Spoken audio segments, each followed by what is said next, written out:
പറഞ്ഞു, ഉസ്താദേ സുബഹ നമസ്കാരം കഴിഞ്ഞിറങ്ങുമ്പോ പാഞ്ഞു വന്ന മിനി ബസ് മരത്തിലേക്ക് വന്നിടിച്ചിട്ട് തകർന്നു പോയി.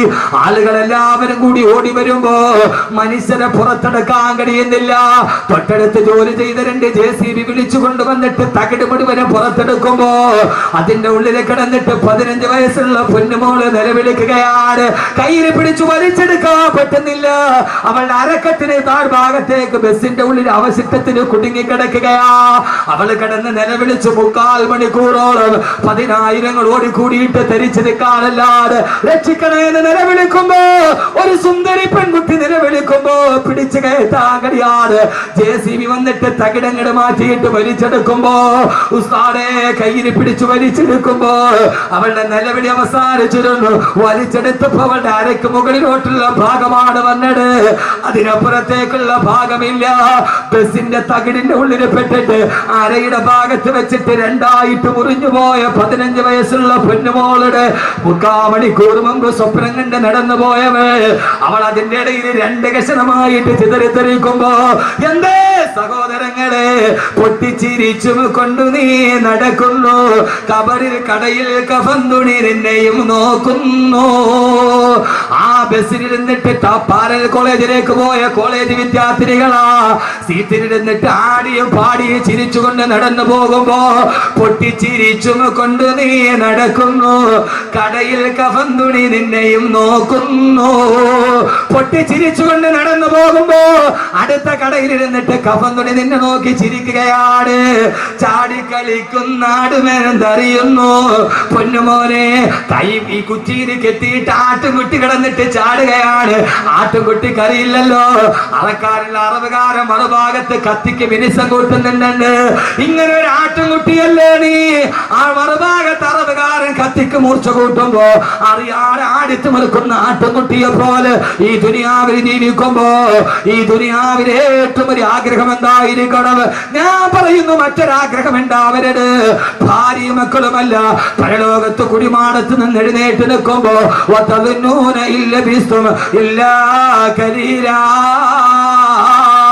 അല്ലാഹുവേ അല്ലാഹുവേ അല്ലാഹുവേ, ഈ ഖബറിന്റെ ഉള്ളിൽ നൂറ്റാണ്ടുകളെ കിടക്കേണ്ടി വന്ന ഒരു സെക്കൻഡ് പോലെ കഴിഞ്ഞു പോകുന്ന സുഖകരമായ ജീവിതം അത് കൊതിക്കാത്തവരാരാവുള്ളത്?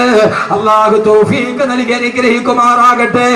ഈ ദുനിയാവിൽ അല്ലാഹ് അല്ല തന്നിട്ടുണ്ട്, വീട് തന്നിട്ടുണ്ട്, ബിസിനസ് തന്നിട്ടുണ്ട്, പണം തന്നിട്ടുണ്ട്, മക്കളെ തന്നിട്ടുണ്ട്, ഭാര്യയെ തന്നിട്ടുണ്ട്. ഞാൻ ഈ സദസ്സിൽ വെച്ചൊന്ന് വെറുതെ ചോദിക്കുകയാ, ഈ വിനീതന്റെ പ്രസംഗം കേൾക്കാൻ ഇവിടെ തടിച്ചു കൂടിയവരോട് നാളെ പരലോകത്ത് ചെല്ലുമ്പോ എഴുന്നേറ്റാൽ ഉടനെ എനിക്ക് അറിസിന്റെ തണലിലേക്ക് നടന്നു പോകണമെന്ന ആഗ്രഹത്തോട് ഇൻഷാ അല്ലാഹ് ഈ സദസ്സിൽ വെച്ചിട്ട് അഹമ്മദ് കബീർ ബാക്കവി 18 വർഷമായി മതപ്രഭാഷണം നടത്തുന്നുണ്ട്. അല്ലാഹുവിന്റെ തൗഫീഖ് കൊണ്ട് ഞാനൊരു 4 മാസം മുമ്പ് പെരിന്തൽമണ്ണയ്ക്കുള്ള ഉടമല മക്കാമുറൂസിന് ബഹുമാനായ സമസ്തയുടെ ആലിക്കുട്ടി ഉസ്താദ് അടക്കമുള്ളവരെ സദസ്സിലുണ്ട്, പാണക്കാട് തങ്ങളടക്കമുള്ളവരെ സദസ്സിലുണ്ട്. മൈക്ക് ഓണാണ്, ഞാൻ പ്രസംഗിക്കാൻ പോകുന്നു. തങ്ങളുടെ ഉദ്ഘാടന കർമ്മം തീർന്നു. പ്രസംഗത്തിന് വേണ്ടി സ്വാധ്യക്ഷനെ ക്ഷണിച്ചു. എഴുന്നേക്കാൻ പോകുന്നതിന് മുമ്പ് മൈക്കോണാണ്.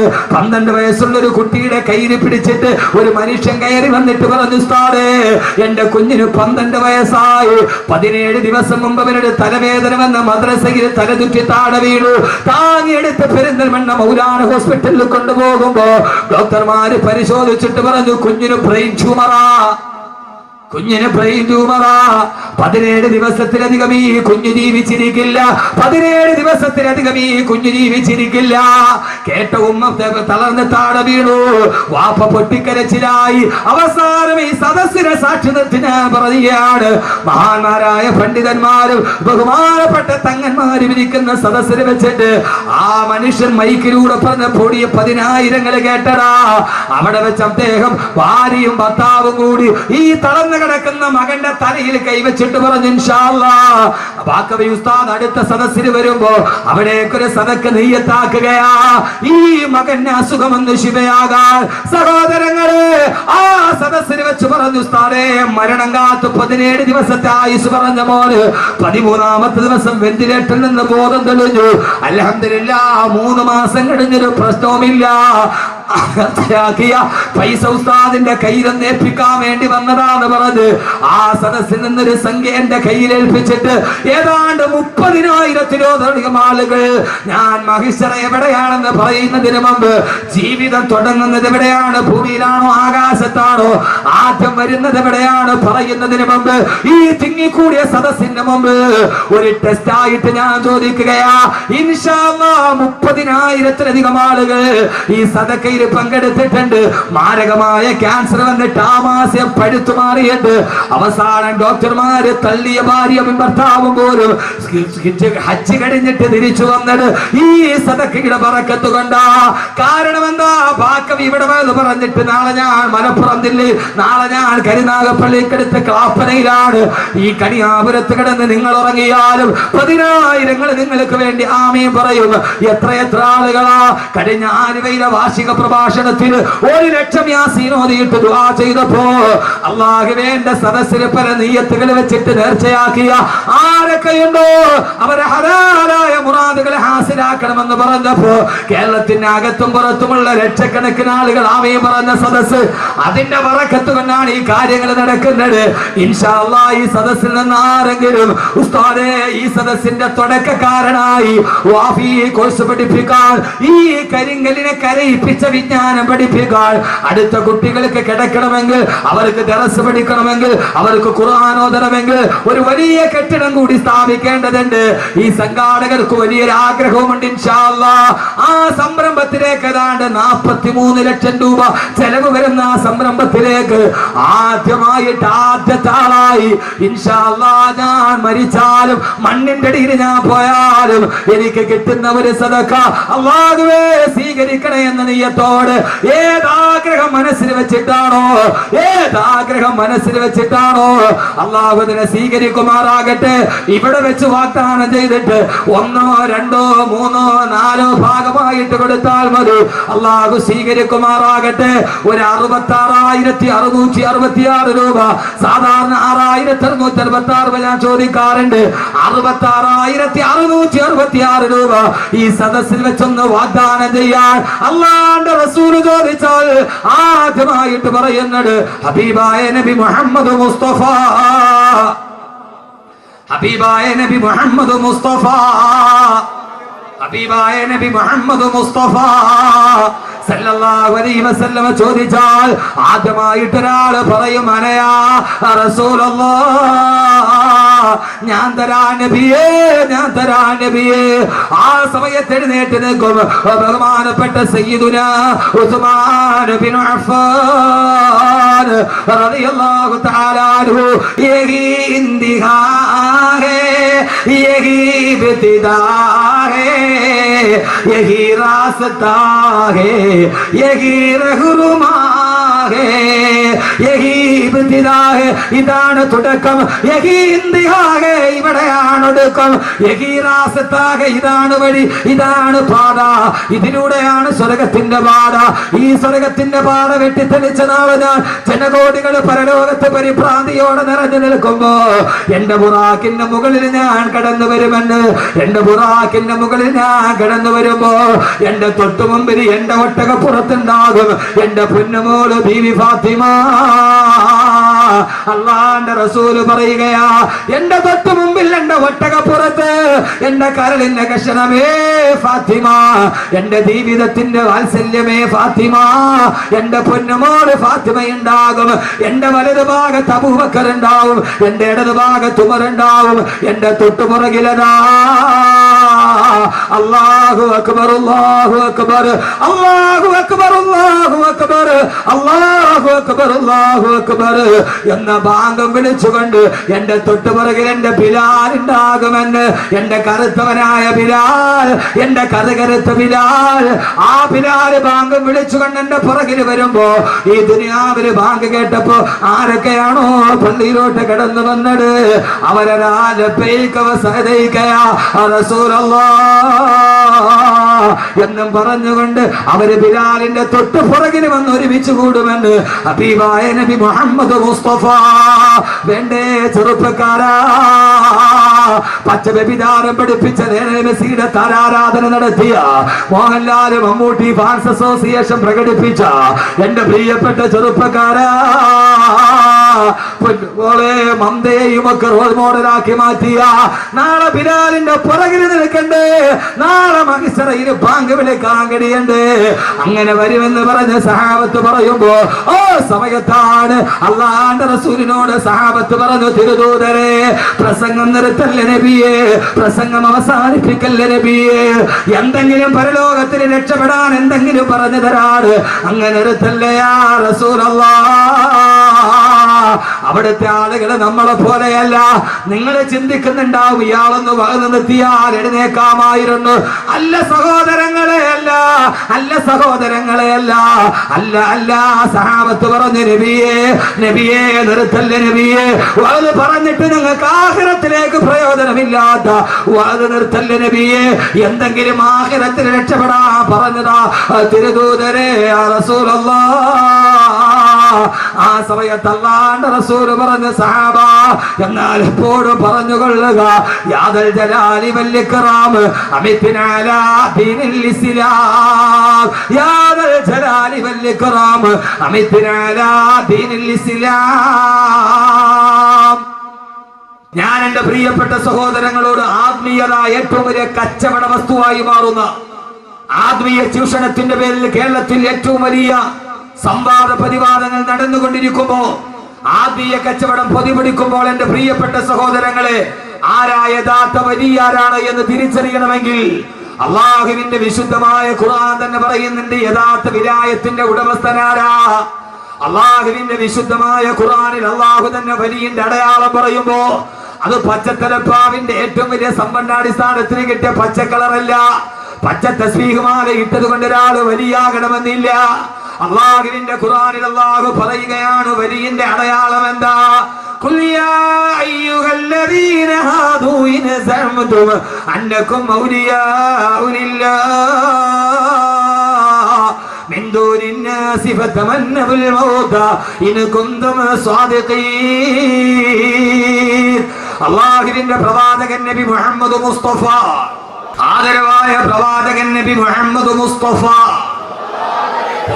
താജദാറെ മദീന നബി മുഹമ്മദ് മുസ്തഫ സല്ലല്ലാഹു അലൈഹി വസല്ലമയുടെ ഏറ്റവും വലിയ എതിരാളികളായ ജൂതന്മാർ മുഴുവനും വകാലത്തിൽ യഹൂദു നഹ്നു അബ്നാഉല്ലാഹി വഅഹിബ്ബാഹു, ഞങ്ങൾ അള്ളാഹുവിന്റെ മക്കളാണ്, ഞങ്ങൾ അള്ളാഹുവിന്റെ ഇട്ടക്കാരാണെന്ന് അവകാശവാദം ഉന്നയിച്ചപ്പോ മക്കയിലെ ജൂതന്മാര് മുഴുവനും ഞങ്ങൾ പടച്ചതമ്പുരാന്റെ ഏറ്റവും വലിയ ഇട്ടക്കാരാ, അള്ളാഹുവിനെ ഏറ്റവും കൂടുതൽ സ്നേഹിക്കുന്നവരെ ഞങ്ങളാണെന്ന് ജൂതന്മാര് പറഞ്ഞു നടന്നപ്പോ ആ സമയത്ത് അല്ലാഹു സുബ്ഹാനഹു വ തആല അള്ളാഹുവിന്റെ റസൂലിനായ തറക്കി നബിയെ, അള്ളാഹുവിനോട് ഏറ്റവും ഇഷ്ടമുള്ളവരാണ് ജൂതന്മാരെന്നവർ അവകാശവാദം പറയുന്നുവെങ്കിൽ അവരോടങ്ങ് ചോദിക്കും, നബിയെ നിങ്ങൾ അള്ളാഹുവിനെ ഇഷ്ടപ്പെടുന്നവരാണെങ്കിൽ, അള്ളാഹുവിനെ നിങ്ങൾ സ്നേഹിക്കുന്നവരാണെങ്കിൽ, ഖുൽ യാ അയ്യുഹല്ലദീന ഹാദൂ ഇൻ സഅംതും അന്നകും ഔലിയാഉ ലില്ലാഹ്, നിങ്ങൾ അള്ളാഹുവിന്റെ ഔലിയാക്കളാ, അള്ളാഹുടെ വലിയകളാ നിങ്ങളെന്ന് നിങ്ങൾ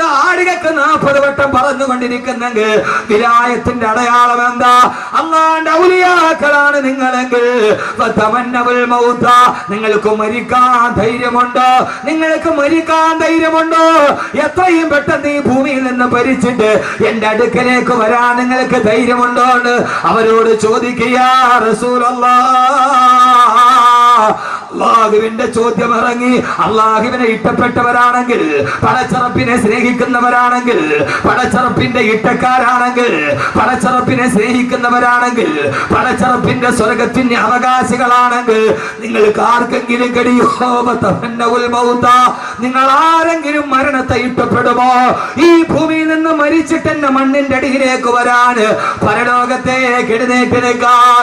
എന്നിട്ട് അള്ളാഹു പറയാനില്ല നബിയെ, ولا يتمنونه أبدا بما قدمت أيديهم والله عليم بالظالمين. വലാ യതമന്നൂനഹു അബദാ. അവരൊരിക്കലും മരിക്കാൻ ആഗ്രഹിക്കില്ല നബിയെ. ഈ ഭൂമിയിൽ നിന്ന് മരണത്തോടെ വിട പറഞ്ഞു പോകാൻ, ആരടി മണ്ണിലേക്ക് പോയി മലർന്ന് കിടക്കാൻ അവരൊരിക്കലും ആഗ്രഹിക്കില്ല നബിയെ. കാരണം എന്തെന്നറിയുമോ? ബിമാ ഖദ്ദമത് ഐദീഹിം. അവര് ജീവിതത്തിൽ ചെയ്ത പ്രവർത്തനങ്ങൾ അത്ര നല്ലതല്ല. അവർ ഈ ഭൂമിയിൽ ചെയ്തു കൂട്ടിയത് അത്ര നന്മകളൊന്നുമല്ല. തിന്മകൾ മുഴുവനെ ചെയ്തു കൂട്ടി അവരെങ്ങനെയാ? വലാ യതമന്നൂനഹു അബദാ. അവരൊരിക്കലും മരിക്കാൻ ആഗ്രഹിക്കില്ല നബിയെ. അല്ലാഹുവിന്റെ വിശുദ്ധമായ ഖുർആൻ ഞങ്ങൾ അല്ലാഹുവിനെ അനുസരിച്ച് ജീവിക്കുന്നവരാണെന്ന് അവകാശവാദം പറഞ്ഞ ചൂതന്മാരെ ഖണ്ഡിച്ചുകൊണ്ടിരക്കി ആയത്തിന്റെ തുടക്കം ചോദിച്ചുകൊണ്ട് മരണത്തെ കുറിച്ച് കേൾക്കാനെത്തിയ എന്റെ പ്രിയപ്പെട്ട സഹോദരങ്ങളോട് ചോദിക്കട്ടെ, മരണം ഈ യഥാർത്ഥ ജീവിതത്തിന്റെ തുടക്കമാണെങ്കിൽ ആർക്കെങ്കിലും ധൈര്യമുണ്ടോ മരണത്തെ ആഗ്രഹിക്കാൻ? അല്ലാഹുവേ, യഥാർത്ഥ ജീവിതത്തിന്റെ തുടക്കം മരണമല്ലയോ? ഇനിയല്ലയോ മഹിഷറയുള്ളത്? ഇനിയല്ലയോ അർശിന്റെ തണലുള്ളത്? മരണത്തിന്റെ ശേഷമല്ലേ അർശിന്റെ തണലുള്ളത്? മരണത്തിന് ശേഷമല്ലേ ഹിസാബുള്ളത്? മരണത്തിന് ശേഷമല്ലേ സിറാത്തുള്ളത്? മരണത്തിന് ശേഷമല്ലേ മീസാനുള്ളത്? മരണത്തിന് ശേഷമല്ലേ നരകമുള്ളത്? മരണത്തിന് ശേഷമല്ലേ സ്വർഗത്തിന്റെ സുന്ദരതയുള്ളത്? അതുകൊണ്ട് എനിക്ക് നീ ദുനിയാവിൽ ജീവിക്കണ്ട, എത്രയും പെട്ടെന്ന് എനിക്ക് ഇവിടെ നിന്ന് മരിച്ചാൽ മതിയെന്ന് എന്തേ സഹോദരന്മാരെ ആഗ്രഹിക്കാൻ കഴിയുന്നില്ല? അല്ലാഹു പറയുകയാണ്, വലാ യതമന്നൂനഹു അബദൻ ബിമാ ഖദ്ദമത് ഐദീഹിം. അവര് ചെയ്തു വെച്ച കാര്യങ്ങൾ അത്ര നല്ലതല്ലാത്തത് കൊണ്ട് അവരാരും മരണത്തെ ആഗ്രഹിക്കില്ലെന്ന് അല്ലാഹുവിന്റെ വിശുദ്ധ ഖുർആൻ. അല്ലാഹുവിന്റെ ഖുർആനിൽ അല്ലാഹു പറയുകയാ, നിങ്ങൾ ആരെങ്കിലും അല്ലാഹുവിന്റെ വിലായത്തിന്റെ അടയാളം മരിക്കാൻ ആഗ്രഹിക്കുക എന്നുള്ളത്. വലിയാര ഔലിയാക്കൾക്ക് ഇവിടെ ജീവിക്കണമെന്ന് വലിയ ആഗ്രഹമൊന്നുമില്ല. അതുകൊണ്ട് തന്നെ അവർക്ക് പണത്തിനോട് വലിയ അത്യാർത്തിയൊന്നുമില്ല.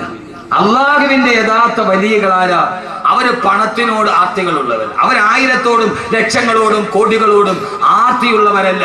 അവർ അല്ലാഹുവിന് ഇഷ്ടപ്പെട്ടവരാണെങ്കിൽ ഹബീബായ നബി മുഹമ്മദ് മുസ്തഫ സല്ലല്ലാഹു അലൈഹി വസല്ലമയെ സ്നേഹിക്കുന്നവരാണെങ്കിൽ അവർ ലക്ഷത്തിന്റെയും കോടികളുടെയും കഥ പറയുന്നവരല്ല. അവരെത്രയും പെട്ടെന്ന് ഈ ഭൂമിയിൽ നിന്നും മരിക്കണമെന്ന് ആഗ്രഹിക്കുന്നവരാണ്. യഥാർത്ഥത്തിൽ ജീവിതത്തിൽ ആഗ്രഹിക്കേണ്ടത് മരിക്കാൻ, എത്രയും പെട്ടെന്ന് മരിക്കണം. അല്ലാഹു തൗഫീഖ് തരട്ടെ.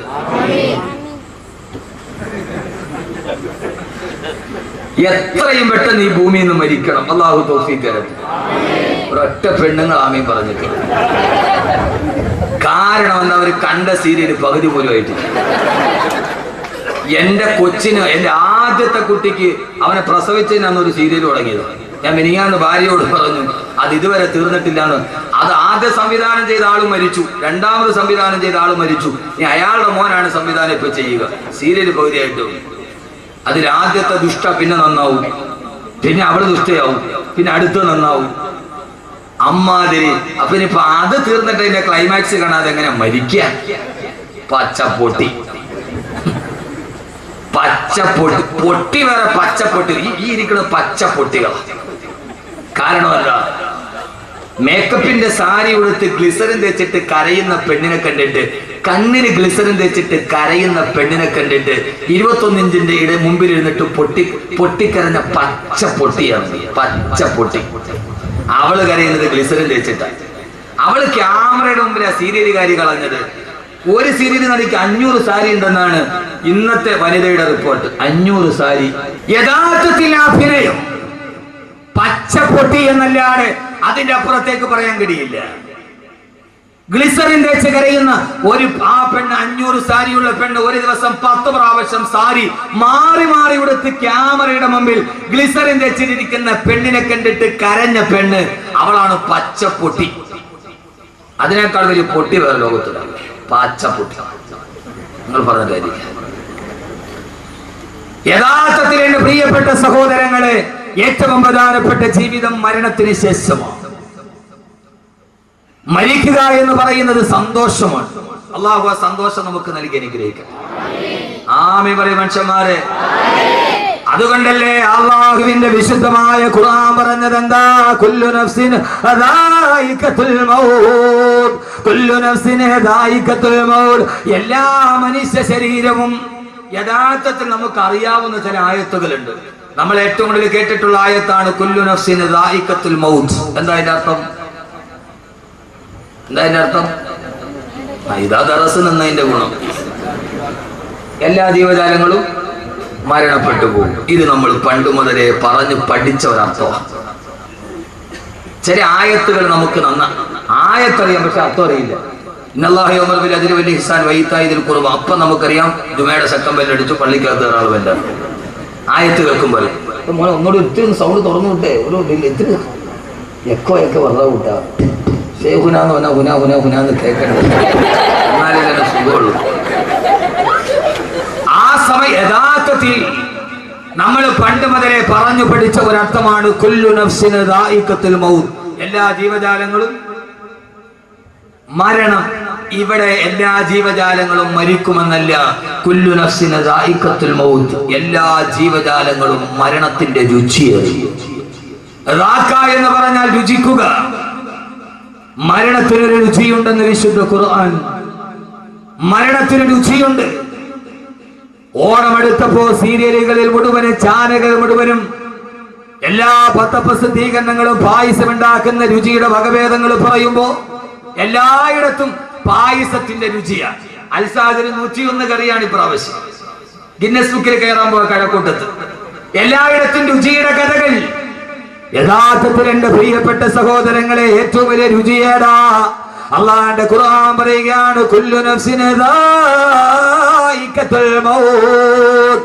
എല്ലാ ജീവജാലങ്ങളും മരണത്തിന്റെ രുചിയറിയുമെന്ന് ദാഖ എന്ന് പറഞ്ഞാൽ രുചിക്കുക. മരണത്തിന് രുചിയുണ്ട്. ആ രുചി ഏതാണ്?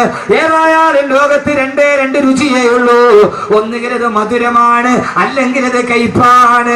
മരണത്തിന് 2 രുചിയാണ്. ഒന്നുകിൽ കയ്പേറിയ മരണം, അല്ലെങ്കിൽ രുചികരമായ മധുരമൂറുന്ന മരണം. അല്ലാഹുവേ അല്ലാഹുവേ അല്ലാഹുവേ, നിന്റെ അടിമകൾ ഈ പാതിരാ സമയത്ത് ഇവിടെ ഒരുമിച്ചിരിക്കുകയാണ്. ജീവിതത്തിന്റെ കഥ പറയാനല്ല, ലാഭത്തിന്റെ കണക്ക് കൂട്ടുകാരനാക്കാനല്ല.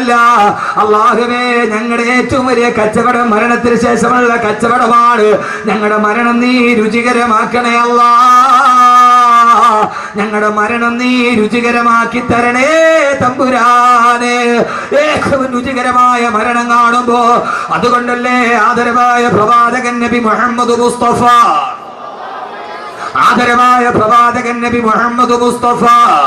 സല്ലല്ലാഹു അലൈഹി വസല്ലമയുടെ പ്രിയപ്പെട്ട സഹാബി ബഹുമാനപ്പെട്ട സയ്യിദുനാ ബിലാൽ, കറുത്തവനായ ബിലാൽ, കറുത്ത ബിലാൽ, ഉമയ്യത്തിന്റെ ചാട്ടവാറടിയേറ്റിട്ട് പിടഞ്ഞു പോയ ബിലാൽ, ആഫ്രിക്കക്കാരനായ ബിലാൽ. ആ ബിലാൽ മരണാസന്നനായി കിടക്കുമ്പോ ബിലാൽ റളിയല്ലാഹു തആല നിന്റെ കട്ടിലിന്റെ ഭാഗത്ത് ബിലാൽ കിടന്ന് സക്കറാത്തിൽ കിടന്ന് പിടയുകയാണ്. ഭാര്യ മക്കള് നിലവിളിക്കുമ്പോ ഭാര്യ മക്കളും മാതാപിതാക്കളും ബിലാൽ റളിയല്ലാഹു അൻഹുവിന്റെ ചുറ്റുഭാഗത്ത് നിന്ന് പൊട്ടിക്കരയുമ്പോ ആ സമയത്ത് കറുത്തവനായ ബിലാൽ ചിരിച്ചില്ല. മനുഷ്യരെ, കറുത്തവനായ ബിലാലിന്റെ മുഖം വെളുത്തു. ഏത് സമയത്തെന്നറിയുമോ? മരണവേദന മുന്നിൽ കണ്ട സമയം. ഏത് കറുത്തവനും വെളുക്കുന്നൊരു ദിവസമുണ്ട്. ആ ദിവസമാണ് മരണദൂതം വരുന്ന ദിവസം, അസ്റായീൽ വരുന്ന ദിവസം. ഏത് കറുത്ത പെണ്ണിന്റെ മുഖവും വെളുമ്പുന്ന ദിവസം. അന്നാണ് കറുത്തവനായ ബിലാലിന്റെ മുഖത്ത് വെളുപ്പുണ്ടായത്. ബിലാല് പറഞ്ഞു, പത്രേ, നിങ്ങൾ എന്തിനാണ് കരയുന്നത്? എന്തിനാ നിങ്ങൾ ഇവിടെ നിന്ന് വിട പറയുകയല്ലേ? ഉപ്പയെ നഷ്ടപ്പെടുകയല്ലേ? ഭർത്താവിനെ നഷ്ടപ്പെടുകയല്ലേ? പൊന്നുമകനെ നഷ്ടപ്പെടുകയല്ലേ? ആ വിതയൊത്തിട്ട് ഞങ്ങൾ കരയുകയാണെന്ന് മറുപടി പറയുമ്പോ മരണസമയത്ത് പടം തുണിക്കെട്ടിൽ കിടന്ന ബിലാൽ റളിയല്ലാഹു അൻഹു തന്റെ പ്രിയപ്പെട്ട ഭാര്യ മക്കളോട് പറഞ്ഞതെന്താ? നിങ്ങൾ എന്റെ മുമ്പിൽ ഇരുന്നിട്ട് കരയുന്നത് എന്തിനാ? എനിക്ക് ഏറ്റവും വലിയ സന്തോഷം ഇപ്പോഴാ. ഞാൻ മരിക്കുന്നതാണ് എനിക്ക് ഏറ്റവും വലിയ സന്തോഷം. സന്തോഷത്തോടെ നിങ്ങൾ എന്നെ യാത്രയാക്കണേ.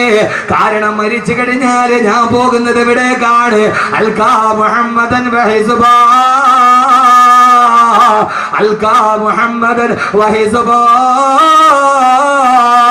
ഞാൻ ഹബീബായ നബി തങ്ങളെ കാണാൻ പോവുകയല്ലേ, ഞാൻ അബൂബക്കറിനെ കാണാൻ പോവുകയല്ലേ, എനിക്ക് മുമ്പേ വിട പറഞ്ഞു പോയ ഉമറിനെ കാണാൻ, എനിക്ക് മുമ്പേ വിട പറഞ്ഞു പോയ ഉമറിനെ കാണാൻ. സഹോദരങ്ങളെ, മരണം ജീവിതത്തിന്റെ തുടക്കമെന്ന ശീർഷകത്തിന്റെ കീഴിൽ ആദ്യം അറിയുക, മരിച്ചു കഴിഞ്ഞാലാണ് പിന്നെ മനക്കോട്ടകൾ തെളിയുക. സ്വപ്നങ്ങൾ പൂവണിയുന്ന ദിവസം മരണശേഷമാണ്. ഇവിടെ സ്വപ്നം കാണാനേ കഴിയൂ. ഇത് സ്വപ്നം വിളയുന്ന മണ്ണല്ല, ഈ ഭൂമി സ്വപ്നം മണയുന്ന തിളയുന്ന മണ്ണല്ല, ഈ ഭൂമി സ്വപ്നങ്ങൾ തകർന്നു പോകുന്ന മണ്ണാണ്. വമൽ ഹയാത്തു ദുനിയാ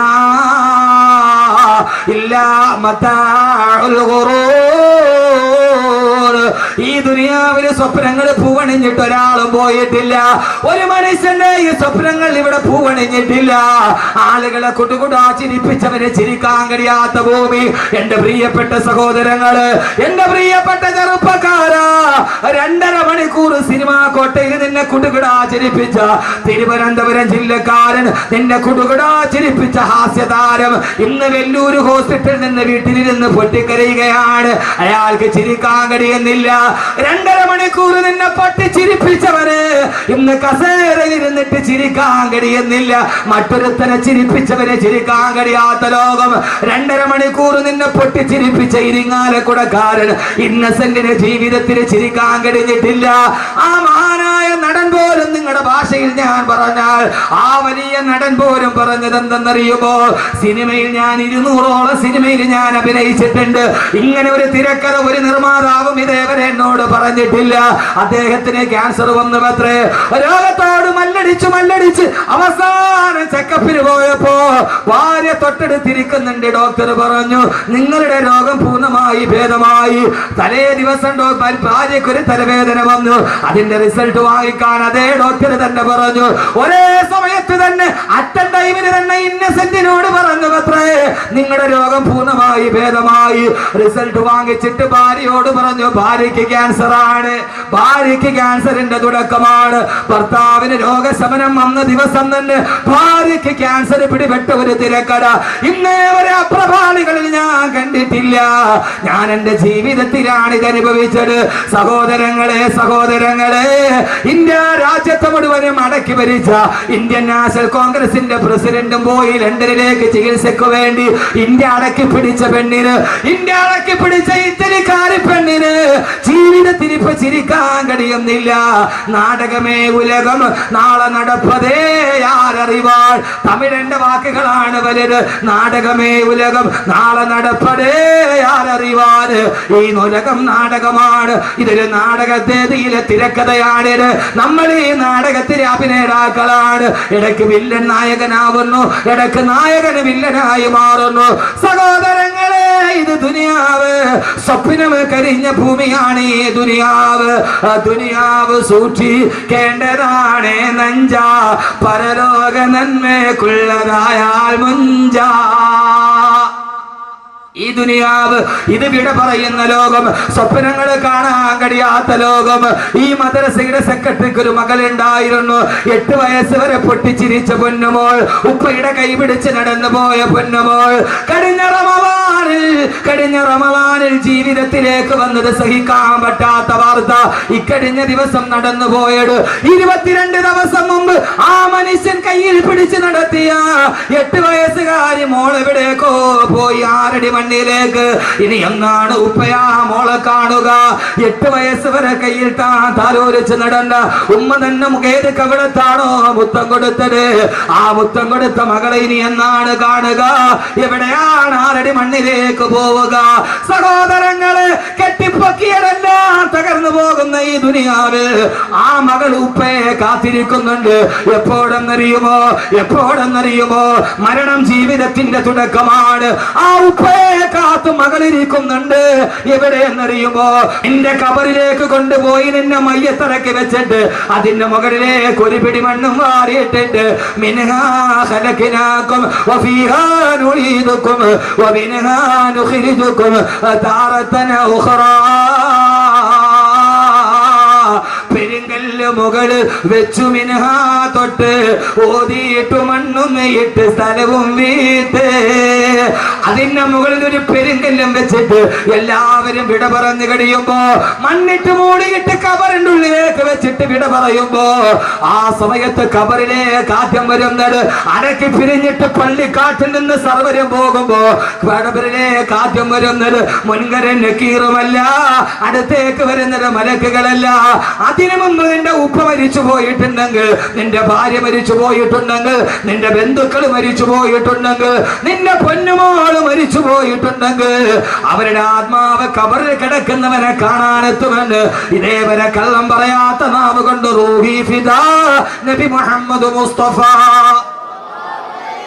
ആ മനുഷ്യൻ മരിച്ചിട്ട് മണ്ണിന്റെ അടിയിലിട്ടിട്ട് പോകുന്ന ദിവസം കാണാൻ വരും ഉപ്പ. ഈ ലോകത്തെ കുറിച്ചാണ് ഞാൻ പറയുക. ഉപ്പ എന്താണ് ഞാൻ വിട പറഞ്ഞതിന് ശേഷം ഭൂമിയിലെ വിശേഷം? ഹബീബായ നബി മുഹമ്മദ് മുസ്തഫ. അറിയാത്തതറിയുക സഹോദരങ്ങള്, ആദ്യം മരണപ്പെട്ടു പോയവന്റെ ആത്മാവുകൾ, അതിനു മുമ്പേ മരിച്ചു പോയവർ കബറിന്റെ ഉള്ളിൽ നേരത്തെ മരിച്ചുപോയ ബന്ധുക്കളുടെ വാപ്പയുടെ ഉമ്മയുടെ റൂഹുകൾ പരസ്പരം അഭിവാദ്യം ചെയ്യുമെന്ന് നബി മുഹമ്മദ് മുസ്തഫ. നിങ്ങൾ നോക്ക് മനുഷ്യന്മാരെ, ഞാൻ കടയും കടക്കടയും പറയാൻ വന്നതല്ല. എനിക്ക് നിങ്ങളോട് പറയണം, എനിക്ക് പറയേണ്ടത് ഈ ഭൂമിയുടെ വിജ്ഞാനമാണ്. ഈ ഭൂമിയുടെ വിജ്ഞാനമല്ല, ആഖിറത്തിന്റെ വിജ്ഞാനമാണ്. ആഖിറത്തിന്റെ വിജ്ഞാനമാണിത്. ഇത് കരിങ്കലിനെ കരയിപ്പിച്ച വിജ്ഞാനമാണ്. അള്ളാഹു ഇത് പഠിക്കാൻ തൗഫീഖ് നൽകട്ടെ. അള്ളാഹു ഇത് പഠിക്കാൻ തൗഫീഖ് നൽകട്ടെ. അത് പഠിപ്പിക്കാനാണ് സംവിധാനമില്ലാത്തത്. ആർക്കറിയാം? മണ്ണിലേക്ക് കൊണ്ടുപോയി വെച്ചാൽ പിന്നെ പ്ലാസ്റ്റിക് ചുരുട്ടിയിട്ട് വലിച്ചെറിയാനുള്ളതല്ല. നിന്നെ അവിടെ കൊണ്ടുപോയി വെച്ചാൽ നിന്റെ ഉപ്പ മരിച്ചിട്ട് കണിയാപുരം പള്ളിയുടെ ഖബർസ്ഥാനം ഉണ്ടെങ്കിൽ കാണാൻ വരും, മോനെ എനിക്ക് ശേഷം നിന്റെ വാർത്തകൾ എന്തൊക്കെയായിരുന്നു. 6 മണ്ണിന്റെ ഉള്ളിൽ ഇരുന്നിട്ട് വാപ്പയോട് മകൻ സംസാരിക്കുന്ന ദിവസം ഖബറിലെ പ്രഥമ രാത്രിയാണ്. ഖബറിലെ പ്രഥമ രാത്രിയാണ്. അള്ളാഹു നമ്മൾ അവിടെ നന്നാക്കി തരട്ടെ. ഇവിടെ ഈ മൊഞ്ചുണ്ടായിട്ട് കാര്യമില്ല, ഈ തഴമ്പ് ഇവിടെ ഉണ്ടായിട്ട് കാര്യമില്ല. ഈ തഴമ്പ് ആഖിറത്തിലേക്ക് കൊണ്ടുപോകും. അതിന് വിജ്ഞാനം പഠിക്കണം. ഏത് വിജ്ഞാനം? ഏത് വിജ്ഞാനം? കരിങ്കലിനെ കരയിപ്പിച്ച വിജ്ഞാനം പഠിക്കണം. അവിടേക്ക് നമ്മൾ തുടങ്ങുകയാണ്. അള്ളാഹു തൗഫീഖ് നൽകട്ടെ. ഇവിടെ എഴുന്നേറ്റിനും അക്ഷരയിലൊക്കെ നമുക്ക് പോകണം. ഈ ചുരുങ്ങിയ ദിവസം സമയം കൊണ്ട് അള്ളാഹു പറയുന്നത് മുഴുവനും ജീവിതത്തിൽ പകർത്താൻ അള്ളാഹു തൗഫീഖ് നൽകണം. അല്ലാതെ എന്തെങ്കിലും പറഞ്ഞിട്ട് പോകാൻ ഞാൻ വന്നതല്ല. പഠിക്കണം. ഇന്ന് നമ്മുടെ ലക്ഷ്യം തെറ്റിപ്പോയി. ദറസിന്റെ പടിവാതിലുകൾ അടയ്ക്കപ്പെട്ടു. എന്തുകൊണ്ടെന്ന് ചോദിച്ചാൽ യൂറോപ്പിനെ നമ്മൾ സ്വീകരിച്ചു. നമ്മളെ വിട്ടു. യൂറോപ്പ് മതി, പടിഞ്ഞാറ് മതി എന്നൊരു ചിന്ത നമുക്കുണ്ടായി. മക്കളെ UK വിട്ട് പഠിപ്പിച്ചാൽ അവൻ ഏറ്റവും നല്ലവനാണ്, അവൻ ആഖിറത്തിൽ പ്രയോജനപ്പെട്ടു എന്ന് നമ്മൾ കരുതിപ്പോയി. നിങ്ങൾ ഈ കണിയാപുരം മുതൽ കഴക്കൂട്ടം വരെ ഏത് സ്ഥലത്തും നിങ്ങളൊരു 2 പരസ്യമാണ് ഏറ്റവും കൂടുതൽ. 2 പരസ്യം. കണിയാപുരത്ത് നിങ്ങൾ പോയാൽ അവിടെ കാണുന്ന ഏറ്റവും വലിയ പരസ്യം ഏതാ? മലേഷ്യൻ ഗോൾഡ് സൂക്കിന്റെ എന്റെ വലിയ ഹബീബാണ് അദ്ദേഹം. അദ്ദേഹത്തിന് അനുജന്റെ മോളെ വിവാഹം കഴിച്ചിരിക്കുന്ന എന്റെ ഏറ്റവും അടുത്ത സുഹൃത്താണ്. അള്ളാഹു നല്ല ബർക്കത്ത് കൊടുക്കട്ടെ.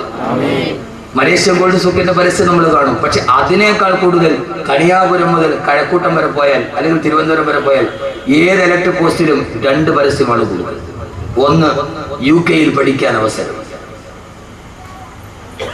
മക്കളെ നമ്മൾ UK വിട്ടു. ഒന്നേതാ? UK പഠിക്കാൻ അവസരം. രണ്ടാമത്തെ ഏറ്റവും കൂടുതൽ പരസ്യമുള്ളത് മൂലക്കുരു ഓപ്പറേഷൻ ഇല്ലാതെ സുഖപ്പെടുത്തും. ഈ 2 പരസ്യമാണ്. അല്ലേ? ആണോ? അല്ലേ? നിങ്ങളെല്ലാന്ന് പറയും. ഞാൻ കാണിച്ചു തരാം. കാരണം ഇത് 2 ഒരുപോലെ. അവിടെ പോയി പഠിച്ച പിന്നെ ഇത് വന്നേ പറ്റും. ഈ 2 പരസ്യമാണ് കേരളത്തിൽ ഏറ്റവും കൂടുതൽ ഇപ്പോൾ. ഒന്ന് UK പഠിക്കാൻ അവസരം, 2 മൂലക്കുരു ഓപ്പറേഷൻ ഇല്ലാതെ സുഖപ്പെടുത്തും. നമ്മുടെ മക്കൾ UK പോയാലെന്ന് കരുതി എന്തുകൊണ്ട്? നാളെ ഖബറിൽ നിന്റെ മക്കളുമായി നിനക്ക് സല്ലപിക്കാൻ കഴിയണമെങ്കിൽ ആ ഭാഗത്തേക്ക് നിന്റെ മക്കളെ പഠിപ്പിക്കാൻ നിനക്ക് കഴിയേണ്ടതുണ്ട്. അള്ളാഹുവിനാക്കി തരുമാറാകട്ടെ. നമ്മൾ മക്കളെ UK വിട്ട് പഠിപ്പിക്കുക. അവര് വന്ന് പൈസ 1 ലക്ഷം രൂപ ശമ്പളം കിട്ടിയാൽ പിന്നെ പാന്റിന്റെ പോക്കറ്റിൽ കയ്യും തിരുമി നമ്മളിങ്ങനെ അങ്ങോട്ട് നടക്കുക. മാനം നോക്കി പാന്റിന്റെ പോക്കറ്റിന്റെ ഉള്ളില് കൈകുത്തി. എടാ പച്ചപ്പൊട്ട, ഈ പാന്റിന്റെ പോക്കറ്റിൽ നീ കൈയിടുന്നെന്തിന്? ഈ പാന്റിന്റെ പോക്കറ്റൊക്കെ അത് യൂറോപ്പിന്റെ സംസ്കാരമാണ്, അത് ബ്രിട്ടനിലാണ്. അവിടെ തണുപ്പ് കൂടുതലാണ്, അതുകൊണ്ട് ആളുകൾ തണുക്കാതിരിക്കാൻ കൈ പാന്റിന്റെ പോക്കറ്റ് ഇടും. നമ്മളതും ഫാഷനാണ്. നമുക്ക് ജോലി എന്താ? നമ്മളൊന്നും ചെയ്യില്ല. നമ്മൾ പാന്റിന്റെ ഉള്ളിൽ പോക്കറ്റ് കൈമ്മ ഇട്ടിട്ട് നമ്മൾ ഇങ്ങനെ വന്ന എവിടെയും വന്നൊക്കെ പള്ളിയുടെ മുമ്പിലോ ഈ കൊള എന്തുണ്ടേ? നമ്മൾ പാന്റിന്റെ പോക്കറ്റിൽ കൈയിട്ടിട്ട് നമ്മൾ ഈ ദുനിയാവിന്റെ അറ്റത്ത് പിടിച്ചിട്ട് ഈ വാഫിയും ഈ കോഴ്സ് എന്തുണ്ടേ? നമ്മുടെ കുട്ടികളെ UK വിട്ട് പഠിപ്പിക്കുക. ഈ പാന്റിന്റെ പോക്കറ്റ് കൈയിടൽ തന്നെ യൂറോപ്പ് പഠിപ്പിച്ച അത് യൂറോപ്പിന് അത് അവര് തണുപ്പുള്ളത് കൊണ്ട് പാക്കറ്റ് കൈയിട്ടതാണ്. യഥാർത്ഥത്തിൽ നമ്മൾ എന്ത് ചെയ്തു? യൂറോപ്പിനെ കടമെടുത്തു. പടിഞ്ഞാറ് മതി എന്ന് കരുതി അവിടെ നിന്ന് മാറ്റിയിട്ട് കരിങ്കല്ലിനെ കരയിപ്പിക്കുന്ന വിജ്ഞാനം പഠിപ്പിക്കാൻ എന്ന് നമുക്ക് കഴിയുന്നുവോ? അന്നല്ലാതെ മരണം ജീവിതത്തിന്റെ തുടക്കമാവില്ല. അങ്ങനെ പഠിപ്പിക്കാത്തവന് മരണം ജീവിതത്തിന്റെ അവസാനമാണ്, അവന് പിന്നീടില്ല. അള്ളാഹു നമ്മൾ അതിൽ നിന്ന് കാത്തിരക്ഷിക്കട്ടെ. അള്ളാഹു നമ്മൾ അതിൽ നിന്ന് കാത്തിരക്ഷിക്കട്ടെ. അള്ളാഹു നമ്മൾ അതിൽ നിന്ന് കാത്തിരക്ഷിക്കട്ടെ. നമ്മൾ എന്ത് ചെയ്യണം? യൂറോപ്പ് എന്ന് പറഞ്ഞാൽ എന്താ? യൂറോപ്പ് പച്ച വ്യഭിചാരം പഠിപ്പിച്ച നാട്. ഏത് യൂറോപ്പ് എന്ന് പറഞ്ഞാൽ എന്താ? പ്രശസ്തനായ ഒരു എഴുത്തുകാരനുണ്ട് കേരളത്തിൽ, രാമു കരിയാട്ട്. അറിയോ രാമു കരിയാട്ടിനെ? അറിയില്ല. നിങ്ങൾ ഇങ്ങനെ ഈ ചന്തയിൽ നിന്ന് കിട്ടുന്ന ഈ പൊടിമീൻ നിന്നിട്ട് നിങ്ങൾ നടന്നാൽ മതി. നിങ്ങൾക്ക് ദുനിയാവ് പറഞ്ഞോളാം മനുഷ്യന്മാര്. പ്രശസ്തനായ എഴുത്തുകാരനാണ് രാമു കരിയാട്ട്. ഈ ഒന്നുകൂടി പറഞ്ഞാൽ ചെമ്മീന്റെ സംവിധായകൻ. വലിയാരെ കണ്ടോന്ന് ഇപ്പൊ ചോദിക്കും. നമുക്ക് നേരെ ബുദ്ധി അങ്ങനെ പോകും. എന്റെ വായനയുടെ ലോകം വിശാലമാണ്. നിങ്ങൾ കരുതുന്നതിനൊക്കെ അപ്പുറത്താണ് എൻ്റെ വായനയുടെ ലോകം. ഞാൻ ഇത് മാത്രം വായിക്കുന്ന ഒരാളല്ല. എൻ്റെ വായനയുടെ ലോകം നിങ്ങളൊക്കെ കരുതുന്നതിന് അങ്ങേ അപ്പുറത്താണ്. വൈക്കം മുഹമ്മദ് ബഷീറിന്റെ കഥയൊക്കെ ഞാൻ 4 പ്രാവശ്യം വായിച്ചിട്ടുണ്ട്. എൻ്റെ ജോലിയെ വായന എൻ്റെ വായനയുടെ ലോകം നിങ്ങൾ ഉദ്ദേശിച്ച അങ്ങനെ ഒരു മൂല്യാനല്ലേ? എല്ലാം വായിക്കും. എന്നാലേ ഈ ലോകത്ത് ദൈവത്ത് നടക്കും. എന്നാലേ ഈ ലോകത്തിന് ദൈവത്ത് നടക്കൂ. എന്റെ പ്രിയപ്പെട്ട സഹോദരങ്ങളെ, ലോകം വളർന്നനുസരിച്ച് നമ്മുടെ പ്രബോധനവും പോകേണ്ടതുണ്ട്. രാമു കാര്യാട്ട് ലണ്ടനിൽ പോയി. ലണ്ടനിൽ പോയപ്പോ സായിപ്പിന്റെ അതിഥിയായിട്ട് താമസിച്ചു. ആ സമയത്ത് ഭയങ്കര തണുപ്പ്. സായിപ്പ് മാതാമയും കൂടെ തീ കത്തിച്ചു. സായിപ്പ് മദാമയും രാമു കാര്യാട്ടും കൂടെ തീ കായായിരിക്കുക. അപ്പോ മദാമ് പറഞ്ഞു സായിപ്പിനോട്, സായിപ്പേ എനിക്ക് വല്ലാതെ തണുക്കുന്നു, നിങ്ങൾ എന്നെ ഒന്ന് ചേർത്ത് പിടിക്കാൻ പറഞ്ഞു. അപ്പോ സായിപ്പ് പറഞ്ഞു മദാമയോട്, എനിക്കിപ്പോ നിന്നെ ചേർത്ത് പിടിക്കാനുള്ള മൂടില്ല, രാമുവെ പറ്റുമെങ്കിൽ നീ ഒന്ന് ചേർത്ത് പിടിക്കാൻ. ഇതാണ് യൂറോപ്പ്. ഇതാണ് യൂറോപ്പ്. കിണിക്കണ ഇതാണ് യൂറോപ്പ്. യഥാർത്ഥത്തിൽ ഇത് മതി എന്ന് നമ്മൾ കരുതി. ആ സമയത്ത് എന്നോട് നിങ്ങൾക്കൊന്നും തോന്നരുത്. നിങ്ങൾ ടെക്നോ പാർക്കിന്റെ പരിസരം മുതൽ ഇങ്ങോട്ട് വരെ നടക്കും. സൗകര്യം കിട്ടുന്നവൻ ആരാണോ? എന്താ മനുഷ്യന്മാരെ നിങ്ങൾ എന്നെ തുറച്ചു നോക്കണത്? എന്താ നിങ്ങൾ എന്നെ തുറച്ചു നോക്കണത്? ധാർമ്മികത നഷ്ടപ്പെട്ടതുണ്ടായപ്പോ എല്ലാരെയും ഞാൻ കുറ്റപ്പെടുത്തുന്നില്ല. ടെക്നോ പാർക്കിൽ നിന്ന് വെള്ളിയാഴ്ച കൃത്യമായി എന്റെ ജുമയിൽ പങ്കെടുക്കാൻ വേണ്ടി വരുന്ന എത്രയോ ചെറുപ്പക്കാരുണ്ട്. ഞാൻ എല്ലാരെയും കുറ്റപ്പെടുത്തുന്നില്ല. ജുമയ്ക്ക് വേണ്ടി മാത്രം അവരെത്തുന്നവർ. സൗകര്യം കിട്ടുന്നത് എന്താണോ? പച്ച വ്യഭിചാരം. ആ വ്യഭിചാരത്തിന്റെ വിജ്ഞാനത്തിലേക്ക് നമ്മുടെ തലമുറയെ നമ്മൾ പറഞ്ഞു വിട്ടപ്പോ, ടെറസിന്റെ പടിവാതിൽ അടിച്ചു കളഞ്ഞപ്പോ എന്റെ പ്രിയപ്പെട്ട ചെറുപ്പക്കാരാ, യൂറോപ്പിന്റെ പച്ച വ്യഭിചാരം ഏത് വ്യഭിചാരമാ? അർജന്റീന ലോകകപ്പിന്റെ ഏറ്റവും വലിയ ഫുട്ബോളറായ ലയണൽ മെസ്സിയെ താരാരാധന നടത്തുന്ന എന്റെ പ്രിയപ്പെട്ട ചെറുപ്പക്കാരാ, ആരാ ലയണൽ മെസ്സി? ആരാ? പച്ച വ്യഭിചാരിയല്ലേ? ആരാ മെസ്സി? ആരാ? പച്ച വ്യഭിചാരിയല്ലേ? ചെറുപ്പക്കാരാ, ലയണൽ മെസ്സിയുടെ ചിത്രവും ടീഷർട്ടിൽ ചേർത്ത് നടക്കുന്ന എന്റെ പ്രിയപ്പെട്ട ചെറുപ്പക്കാരാ, ആരാ മെസ്സി എന്നറിയോ? പച്ച വ്യഭിചാരി. കഴിഞ്ഞ ലോകകപ്പിന് അർജന്റീന തോറ്റ് കഴിഞ്ഞപ്പോ, തോറ്റെന്ന് പറഞ്ഞാൽ അന്തം വിട്ട തോക്കല് തോറ്റപ്പോ, എതിരില്ലാത്ത 4 ഗോളിന് അർജന്റീന തോറ്റു. പിറ്റേ ദിവസം രാവിലെ തന്റെ കാമുകിയുടെ കൈ പിടിച്ചിട്ട് ഹവായ് ദ്വീപിലേക്ക് മെസ്സി ആഘോഷിക്കാൻ പോവുകയാ. എയർപോർട്ടിൽ വെച്ച് തന്റെ അരക്കി പോട്ട് വസ്ത്രമില്ലാത്ത കാമുകിയുടെ കയ്യിൽ പിടിച്ച് ഫോട്ടോയ്ക്ക് പോസ്റ്റ് ചെയ്തപ്പോ ആരാ മോനെ ഒരാള് വ്യഭിചരിക്കാൻ പോയാൽ തന്നെ ആരും അറിയാതെ പോകരാ പതിവ്. പക്ഷേ ഞാൻ വ്യഭിചരിക്കാൻ പോവുകയാണെന്ന് കാമുകിയുടെ തോളത്തെ കയ്യിലിട്ടിട്ട് എയർപോർട്ടിൽ വെച്ച് ഫോട്ടോയ്ക്ക് പോസ്റ്റ് ചെയ്ത പച്ച വ്യഭിചാരിയായ മെസ്സിയുടെ സംസ്കാരം, ആ സംസ്കാരം പഠിപ്പിച്ചു നമ്മുടെ മക്കളെ. ഇസ്ലാമിന്റെ യൂറോപ്പിന്റെ സംസ്കാരം പഠിപ്പിച്ചപ്പോ യഥാർത്ഥത്തിൽ മുസ്ലിം ലോകത്തിന് വന്നത് ഇതാണ്. അതല്ല എന്റെ പ്രിയപ്പെട്ട ചെറുപ്പക്കാരാ, എന്റെ പ്രിയപ്പെട്ട സഹോദരങ്ങളോട് ഞാൻ പറയുകയാ, ഏത് വിജ്ഞാനമാ പഠിപ്പിക്കേണ്ടത്? യുകെയിലെ അവസരമല്ല, കരിങ്കല്ലിനെ കരയിപ്പിച്ച വിജ്ഞാനം പഠിപ്പിച്ചു കൊടുക്കണം. കരിങ്കല്ലിനെ കരയിപ്പിച്ച വിജ്ഞാനം പഠിപ്പിക്കണം. ഏടാ കരിങ്കല്ലിനെ പഠിപ്പിച്ച വിജ്ഞാനമേടാ? കൊടുങ്കാറ്റിലൂടെ നടന്നു പോകുമ്പോ റൂഹുമാഹിയുടെ മുമ്പിൽ ഇരുന്നിട്ടൊരു കരിങ്കല്ല് പൊട്ടിക്കരഞ്ഞില്ല മുഅ്മിനീങ്ങളെ? ഒരു കരിങ്കല്ല് ഇരുന്നിട്ട് പൊട്ടിക്കരയുകയാ. ഈസാ നബി അലൈഹി സ്വലാത്തു വസ്സലാം ചോദിച്ചു, കരിങ്കല്ലേ എന്തിനാണ് കരയുന്നതെന്ന് ചോദിച്ചപ്പോ ആ സമയത്താണ് കണ്ണുനീരിട്ട് വീണ കരിങ്കല്ല് പറഞ്ഞത്, പ്രിയപ്പെട്ട ചെറുപ്പക്കാരെ അറിയുക, ഇത് നിരർത്ഥക വാടത്തിന്റെ വാടമല്ല. ഈ കാണുന്ന കരിങ്കല്ല് പൊട്ടിക്കരഞ്ഞവത്രേ, കരിങ്കല്ലിന്റെ കണ്ണിലൂടെ കണ്ണുനീര് തടം തല്ലി ആ തൊഴുത്തുവത്രേ.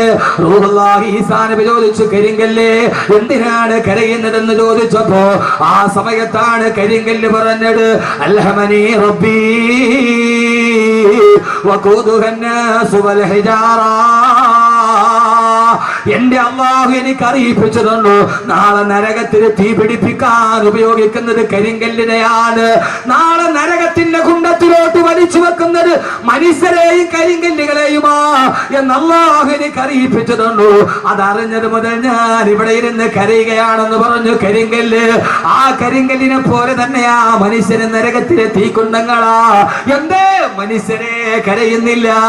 എന്തേ കവളിലൂടെ കണ്ണുനീര് തടം തല്ലിയാ തൊഴുകുന്നില്ല? എന്റെ അല്ല എന്നോട് പറഞ്ഞു, നാളെ നരകത്തിൽ കത്തിക്കപ്പെടുമല്ലോ എന്നോത്തിട്ട് വടിയരികിരുന്ന് കരിങ്കല്ല് കരയുന്നത് കണ്ടപ്പോ അവിടെ ഇരുന്നു കൊണ്ട് ഈസാ നബി കരിങ്കല്ലിന്റെ കരച്ചിൽ കണ്ടപ്പോ ഈസാ നബി അല്ലാഹുവോട് ദുആ ചെയ്തു, അല്ലാഹുവേ അല്ലാഹുവേ അല്ലാഹുവേ, ഈ കരിങ്കല്ലിന്റെ കരച്ചിൽ കണ്ടിട്ട് സഹിക്കുന്നില്ല അല്ലാ, ഇതിന് നീ എന്തെങ്കിലും ഒരു പരിഹാരം ഉണ്ടാക്കണം. അല്ലാഹു പറഞ്ഞു, ഈസാ നബിയെ ആ കരിങ്കല്ലിനോട് പറയുക, അതിനെ മാത്രം ഞാൻ നരകത്തിലിടില്ലെന്ന്. ഈ ഭൂമി ലോകത്തിലെ മുഴുവൻ കരിങ്കല്ലുകളെ നരകത്തിലിട്ട് ആളിക്കത്തുമ്പോ ഈ കരിങ്കല്ലിനെ മാത്രം ഞാൻ നരകത്തിലിടുന്ന് പറയ ഈസാ. ഈസാ നബി അലൈഹി സ്വലാത്തു വസ്സലാം ആ കരിങ്കല്ലിന്റെ അരികിൽ ഇരുന്നിട്ട് തടികി തലോടിയിട്ട് പറഞ്ഞു, കല്ലേ കരയണ്ട, കല്ലേ കല്ലേ കരയണ്ട കല്ലേ. ഇതേത് കഥയെന്നറിയോ?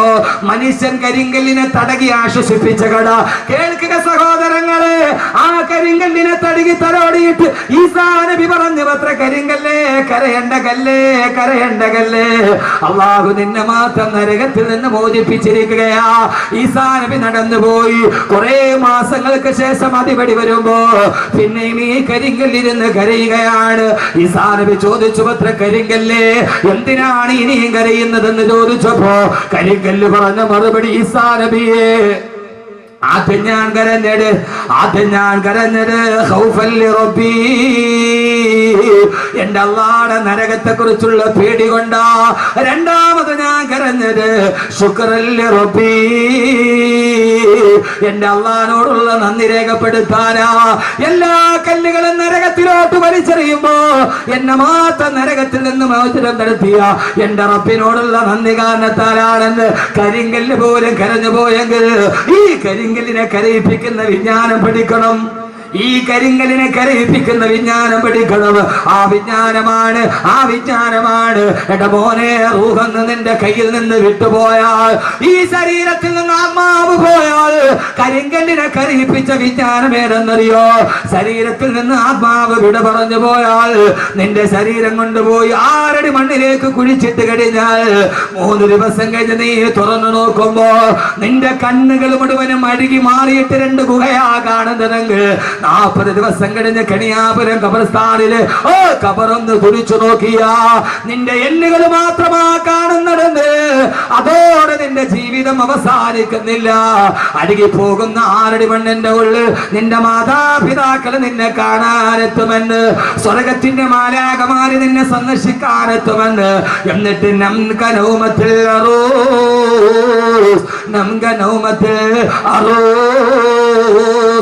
പുതുമണവാളൻ ഉറങ്ങുന്നത് പോലെ ഉറങ്ങിക്കൊള്ളുക എന്ന് സ്വർഗമാലാഖമാര് നിന്നോട് പറയുന്ന അല്ലാഹുവിന്റെ മലക്കുകളുടെ വചനം കേട്ട് 6 അടി മണ്ണിൽ നിനക്ക് മരന്ന് കിടക്കാൻ കഴിയുമെന്ന്, അത് പഠിക്കാൻ കഴിയുന്ന വിജ്ഞാനം പഠിക്കണം. ആ വിജ്ഞാനത്തിലേക്ക് അല്ലാഹു നമ്മളെ എത്തിക്കുമാറാകട്ടെ. അല്ലാഹു നമ്മളെ എത്തിക്കുമാറാകട്ടെ. അല്ലാഹു നമ്മളെ എത്തിക്കുമാറാകട്ടെ. ഇതാണ് ഏറ്റവും വലിയ വിജ്ഞാനം. UK-യിലെ വിജ്ഞാനമല്ല. ഞാൻ മരിച്ചിട്ട് പോയാലും എന്റെ ശരീരം മണ്ണിലോട്ട് ഇഴുകി ചേർന്നാലും അവിടെയാണ് പിന്നെ എന്റെ ജീവിതം തുടങ്ങുക. 6 അടി മണ്ണിന്റെ ഉള്ളിൽ മുകളിലോട്ട് നോക്കിയാലും മണ്ണ്, താഴോട്ട് നോക്കിയാലും മണ്ണ്, വലത്തോട്ട് നോക്കിയാലും മണ്ണ്, ഇടത്തോട്ട് നോക്കിയാലും മണ്ണ്. ആ മണ്ണിന്റെ ഇടയിൽ തിരിയാനും മറിയാനും കഴിയാത്ത മണ്ണിന്റെ ഉള്ളിൽ കിടന്നിട്ട് ആകാശലോകങ്ങളുടെ വിശാല വിസ്തൃതിയുള്ള സ്വർഗം കാണാൻ കഴിയും. അല്ലാഹു തൗഫീഖ് നൽകട്ടെ. ആമീൻ പറയും. ഉറക്കെ കാശ് കൊടുത്ത കിട്ടൂല മോനെ. ഇത് KSFBയുടെ ചിട്ടി അടിച്ചാൽ കിട്ടണ സാധനമല്ല. ഇത് KSFBയുടെ ചിട്ടി അടിച്ചാൽ കിട്ടണ സാധനമല്ല. ഈ സാധനം ഒരാൾക്ക് കിടക്കാൻ ഇടമില്ലാത്ത മണ്ണിൽ മലന്ന് കിടക്കുമ്പോ ആകാശഭൂമികളെക്കാൾ വിശാലമായ സ്വർഗം ഈ 6 അടി മണ്ണിന്റെ ഉള്ളിൽ ഇരുന്നിട്ട് കാണും. അല്ലാഹു തൗഫീഖ്. എന്താ ആമീൻ പറയാത്തെ? എന്താ ആമീൻ പറയാത്തെ? അങ്ങനെ കാണാൻ കഴിയണം. എല്ലാവരും കൊണ്ടുപോയി മണ്ണിട്ട് മൂടി. ഇനിയാണ് ജീവിതം തുടങ്ങുന്നത്. എല്ലാം പറയാനായിട്ട് എനിക്ക് സമയമില്ല. ഞാൻ പറയുന്നത് ഖുർആനാണ്. ഫീ ലൗഇൽ ഖുർആൻ, ഫീ ലൗഇൽ ഖുർആൻ. കാണാൻ പറ്റുമോ? ഇല്ല ഇല്ല. ഈ 6 അടി മണ്ണിന്റെ ഉള്ളിൽ ഒരാൾക്ക് കിടക്കാൻ സ്ഥലമില്ല. അവിടെ പിന്നെ ആകാശഭൂമികളുടെ വിശാലതയുള്ള സ്വർഗം അങ്ങനെ കാണും. ഹൂർലിങ്ങളെ കാണും. النار يعرضون عليها غدوا وعشيا ويوم تقوم الساعة أدخلوا آل فرعون أشد العذاب. അല്ലാഹു പറയുകയാണ്, ഖബറിന്റെ ഉള്ളിലേക്ക് അടക്കപ്പെട്ട് കഴിഞ്ഞാൽ ഇത് അഹ്മദ് കബീറിന്റെ വീരവാദമല്ല, അവന്റെ പ്രസംഗത്തിന്റെ കൊടുപ്പ് കൂട്ടാനല്ല. അന്നാറു യുറദൂന അലൈഹാ ഗുദുവൻ വഅശിയാ. ഒരാള് ഖബറിന്റെ ഉള്ളിൽ അടക്കപ്പെട്ടാൽ രാവിലെയും വൈകുന്നേരവും അവൻ സ്വർഗാവകാശിയാണെങ്കിൽ പ്രഭാതത്തിലും പ്രദോഷത്തിലും രാവിലെയും വൈകുന്നേരവും അള്ളാന്റെ മലക്കുകൾ അവനെ സ്വർഗം കാണിച്ചു കൊടുക്കും. അവൻ നരകാവകാശിയാണെങ്കിൽ അള്ളാന്റെ മലക്കുകൾ അവനെ നരകം കാണിച്ചിട്ട് പറയും, എടീ നീ പോകേണ്ട നരകമാണിത്. കബറിൽ കിടക്കടാ, കബറിൽ കിടക്കടാ, കബറിൽ കിടക്കടാ, ഇനി നീ പോകാനുള്ള നരകം ഇതാണെന്ന്. കബറിൽ കിടക്കുമ്പോ രാവിലെയും വൈകുന്നേരവും സ്വർഗവും നരകവും ആ കബറിന്റെ ഉള്ളിൽ കാണിക്കപ്പെടുമെന്ന് അല്ലാഹുവിന്റെ വിശുദ്ധ ഖുർആൻ. അന്നാറു യുറദൂന അലൈഹാ ഗുദുവൻ വഅശിയ. അവൻ സ്വർഗാവകാശിയാണെങ്കിൽ രാവിലെ മലക്കുകൾ കബറിന്റെ ഉള്ളിൽ നടക്കുന്നത് എന്താ? കബറിന്റെ ഉള്ളിൽ നടക്കുന്നത് എന്താ? സ്വർഗാവകാശിയാണെങ്കിൽ സ്വർഗം കാണിച്ചിട്ട് പറയും, കണ്ടോ നിനക്ക് പോകാനുള്ള സ്വർഗമാണ്. ആ സ്വർഗത്തിലെ ഹൂർലിങ്ങളെ കാണും. ഇൻഷാ അല്ലാഹ് നിങ്ങൾ ഇരിക്കും. ഞാൻ അടിപൊളി ഹൂർലിനായ ഒരു പെണ്ണിനെ കുറിച്ച് പറഞ്ഞാൽ, അവള് 400 കിലോമീറ്റർ അപ്പുറത്ത് നിന്ന് ചിരിച്ചാൽ ആ ചിരി ഇവിടെ കാണാൻ പറ്റും.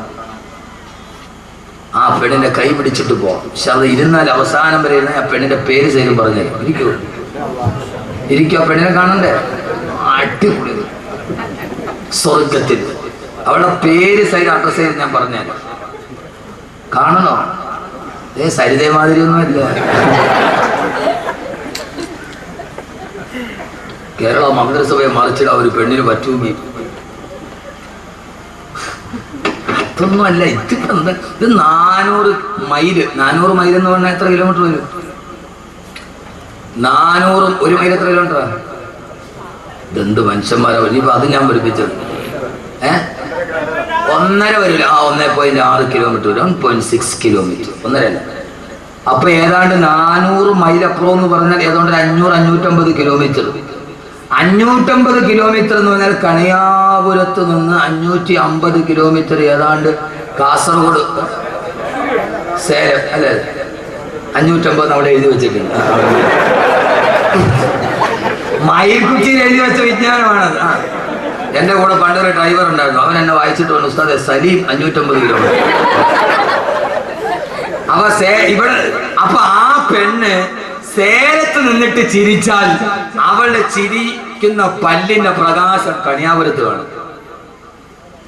ഓ, നീ ഇപ്പൊ കൊണ്ടടക്കണ പെണ്ണ് 9 മണിക്ക് അവിടെ പോയിട്ട് ചിരിച്ചോണ്ടിരുന്ന അവള് പ്രൈവറ്റ് ബസ്സിൽ വന്ന് കയറി അതങ്ങോട്ട് പോയാൽ കമ്പിയുടെ ഇടക്കള പിന്നെ കാണാൻ പറ്റും. ഇരിക്കും, ഞാൻ പറഞ്ഞാൽ അവസാനം വരെ ഇരിക്കുമല്ലോ. അള്ളാഹു തൗഫീഖ് നൽകി, അള്ളാഹു തൗഫീഖ് നൽകട്ടെ. ആദരവായ പ്രവാചകൻ നബി മുഹമ്മദ് മുസ്തഫ, ഹബീബായ നബി മുഹമ്മദ് മുസ്തഫ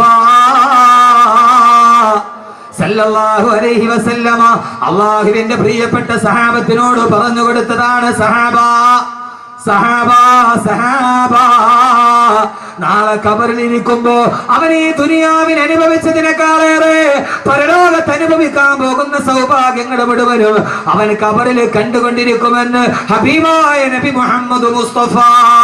ഖബറിലെ സഹോദരങ്ങളെ ഏകാന്തതയല്ല, ഭാര്യയെ വിട്ടുപോയാലും മക്കളെ വിട്ടിട്ട് പോയാലും എല്ലാവരെയും വിട്ടിട്ട് ഏകാന്തതയുടെ ഖബറിൽ കിടന്നാലും ആ ഖബറിൽ നമ്മൾ ഒറ്റയ്ക്കല്ല. ആ ഖബറിൽ രാവിലെയും വൈകുന്നേരവും മലക്കുകൾ വരും, സ്വർഗ്ഗഹൂറികൾ വരും. അവര് വന്ന് സന്തോഷത്തോടെ വർത്തമാനങ്ങൾ പറയും. പേടിക്കണ്ട, ഇനി നീ വരുമ്പോൾ നിനക്ക് അനുഭവിക്കാനുള്ള സ്വർഗമാണിതെന്ന് ആ ഫിറൗനിന്റെ പതനത്തിന്റെ കഥ പറയുമ്പോ അല്ലാഹുവിന്റെ വിശുദ്ധ ഖുർആൻ, അല്ലാഹുവേ ആരുടെ മണ്ണിൽ മരന്ന് കിടക്കുമ്പോ ആ സമയത്ത് സ്വർഗത്തിന്റെ കാഴ്ച കണ്ട് ചിന്തിക്കാൻ റബ്ബേ നീ ഞങ്ങൾക്ക് അനുഗ്രഹം നൽകണേ തമ്പുരാനെ, ഞങ്ങൾക്ക് അനുഗ്രഹം നൽകണേ തമ്പുരാനെ, ഞങ്ങൾക്ക് അനുഗ്രഹം നൽകണേ തമ്പുരാനെ. അങ്ങനെ കാലാകാലം കിടക്കേണ്ടുന്ന ഖബറിൽ, കാലാകാലം കിടക്കേണ്ടുന്ന ഖബറിൽ അങ്ങനെ കഴിയുമ്പോഴാണ്, കുറെ നാള് ഖബറിൽ കഴിയുമ്പോഴാണ്, ഖബറിലെ അനുഭവങ്ങളൊക്കെ ധാരാളം പ്രസംഗിച്ചിട്ടുണ്ട്.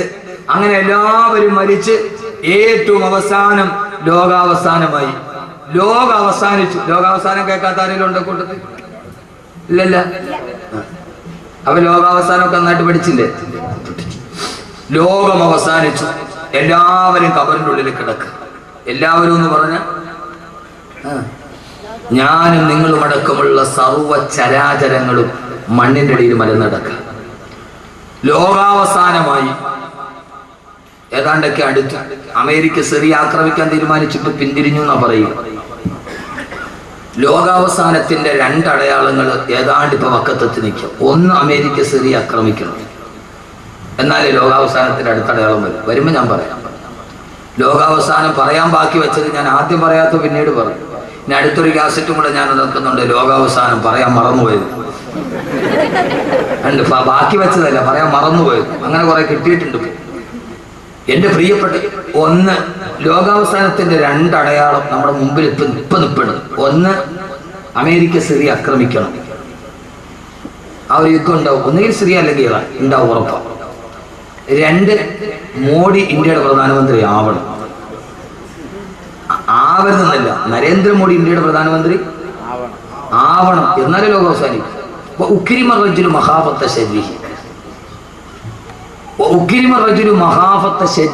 ഒരാളെ, ഒരു നേതാവിനെ ഭയന്നിട്ട് അയാളെ ബഹുമാനിക്കാൻ നമ്മൾ നിർബന്ധിതരാവുക, അത് ലോകാവസാനത്തിന്റെ അടയാളമാണെന്ന് നബി മുഹമ്മദ് മുസ്തഫ. മോഡി ഇന്ത്യയുടെ പ്രധാനമന്ത്രി ആയി എന്ന് കരുതുക. അയാൾ നമ്മുടെ നാട്ടിൽ വന്നാൽ പ്രോട്ടോകോൾ അനുസരിച്ചിട്ട് ഇന്ത്യൻ പ്രൈം മിനിസ്റ്റർ എന്ന രീതിയിൽ അയാൾ ബഹുമാനിക്കാൻ നമ്മൾ ബാധ്യസ്ഥരാണ്, നിർബന്ധിതരാണ്. ലോകം കണ്ട, ഹിറ്റ്ലർ കഴിഞ്ഞാൽ ലോകം കണ്ട ഏറ്റവും വലിയ ക്രൂരനായ മനുഷ്യൻ നരേന്ദ്രമോദി.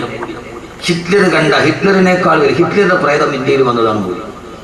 ഹിറ്റ്ലറുടെ പ്രേതം ഇന്ത്യയിൽ വന്നതാണ് മോദി. ആ പ്രേതം കയറി കൂടിയ ശരീരമാണ് മോദിയുടെ ശരീരം. അയാൾ പ്രധാനമന്ത്രി ആയാലും ലോകാവസാനത്തിന്റെ അടയാളം ആവും. അവിടെ നിങ്ങൾ നമുക്ക് പേടിക്കണ്ട. നമ്മൾ പറഞ്ഞിടത്തേക്ക് കാര്യങ്ങൾ വരികയാണ്. നമ്മൾ പറഞ്ഞിടത്തേക്ക് മോഡി പ്രധാനമന്ത്രിയായി നോട്ട് ഇന്ത്യയിൽ മുസ്ലിമീങ്ങൾ ആരും കുറഞ്ഞു പോകില്ല. ഫിർഔനിന്റെ കൊട്ടാരത്തിൽ ജനിച്ചവനാണ് മൂസ. ആ മൂസയുടെ അനുയായികളാണ്. ഫിർഔന്റെ ജനിച്ച ഉടനെ തല കൊയ്യാൻ പോയവന്റെ കൊട്ടാരത്തിൽ ജനിച്ച കരീമുല്ലാഹി മൂസാ നബിയുടെ ദീനാണ് നമ്മുടെ ദീൻ. അപ്പൊ അതുകൊണ്ട് അക്കാര്യത്തിലൊന്നും ആരും പേടിക്കേണ്ട ഒരു കാര്യമില്ല. ലോകാവസാനം ഏതായാലും ഉറപ്പാണ്. ഒരേടെ ഞാൻ പറഞ്ഞുതരാം. പറയണോ? പറഞ്ഞതോ? അത് പറയാൻ മറന്നുപോയാലും പറയണം. ഒന്നുകൂടി പറയണോ? അമേരിക്കയുടെ സർവ്വ സേനാ ക്യാമ്പുകളും സൈനിക ക്യാമ്പുകളും ടൈഗ്രീസിന്റെയും യൂപ്രട്ടീസിന്റെയും തീരത്ത്. ഞാനത് അവനെ വെറുതെ പറഞ്ഞിട്ട് പോകാൻ വന്നതല്ല, വെറുതെ ചിരിച്ചു കളിച്ച് പോകാനാണെങ്കിലും ഓക്കെ. പക്ഷേ 2 മണിക്കൂർ കൊണ്ടൊരു മാറ്റം ഉണ്ടാവും. അമേരിക്കയുടെയും സഖ്യകക്ഷികളുടെയും സർവ്വ സൈനിക ക്യാമ്പുകളും യൂപ്രട്ടീസ് നദിയുടെയും ടൈഗ്രീസ് നദിയുടെയും തീരത്താണ്. പെണ്ണാങ്കോല മനസ്സിലാവുന്നുണ്ടോ? എന്ത് യൂപ്രട്ടീസ്, എന്ത് യൂപ്രട്ടീസ്? യൂപ്രട്ടീസ് എന്തുകൊണ്ട് സർവ്വ പട്ടാള ക്യാമ്പ് ഇപ്പൊ സ്ഥാപിച്ചിരിക്കുന്ന യൂപ്രട്ടീസിന്റെ ടൈഗ്രീസിന്റെ തീരത്ത്? എന്തുകൊണ്ട്? ആദരവായ പ്രവാചകൻ നബി മുഹമ്മദ് മുസ്തഫ സല്ലല്ലാഹു അലൈഹി വസല്ലം പറഞ്ഞു, ലോകാവസാനം അടുത്തു കഴിയുമ്പോ ടൈഗ്രീസിന്റെയും യൂഫ്രട്ടീസിന്റെയും തീരങ്ങളിൽ ജിബാലും മിനർ റഹബി, സ്വർണ്ണത്തിന്റെ മലകൾ ഉയർന്നു വരുമെന്ന് നബി മുഹമ്മദ് മുസ്തഫ. ലോകാവസാനം അടുത്തു കഴിയുമ്പോ ടൈഗ്രീസിന്റെയും യൂഫ്രട്ടീസിന്റെയും തീരത്ത് ജിബാലും മിനർ റഹബി, സ്വർണ്ണത്തിന്റെ മലകൾ ഉയർന്നു വരുമെന്ന് നബി മുഹമ്മദ് മുസ്തഫ. ഈ സ്വർണ്ണമലയാണ് അമേരിക്കയുടെ ലക്ഷ്യം. മനസ്സിലായോ?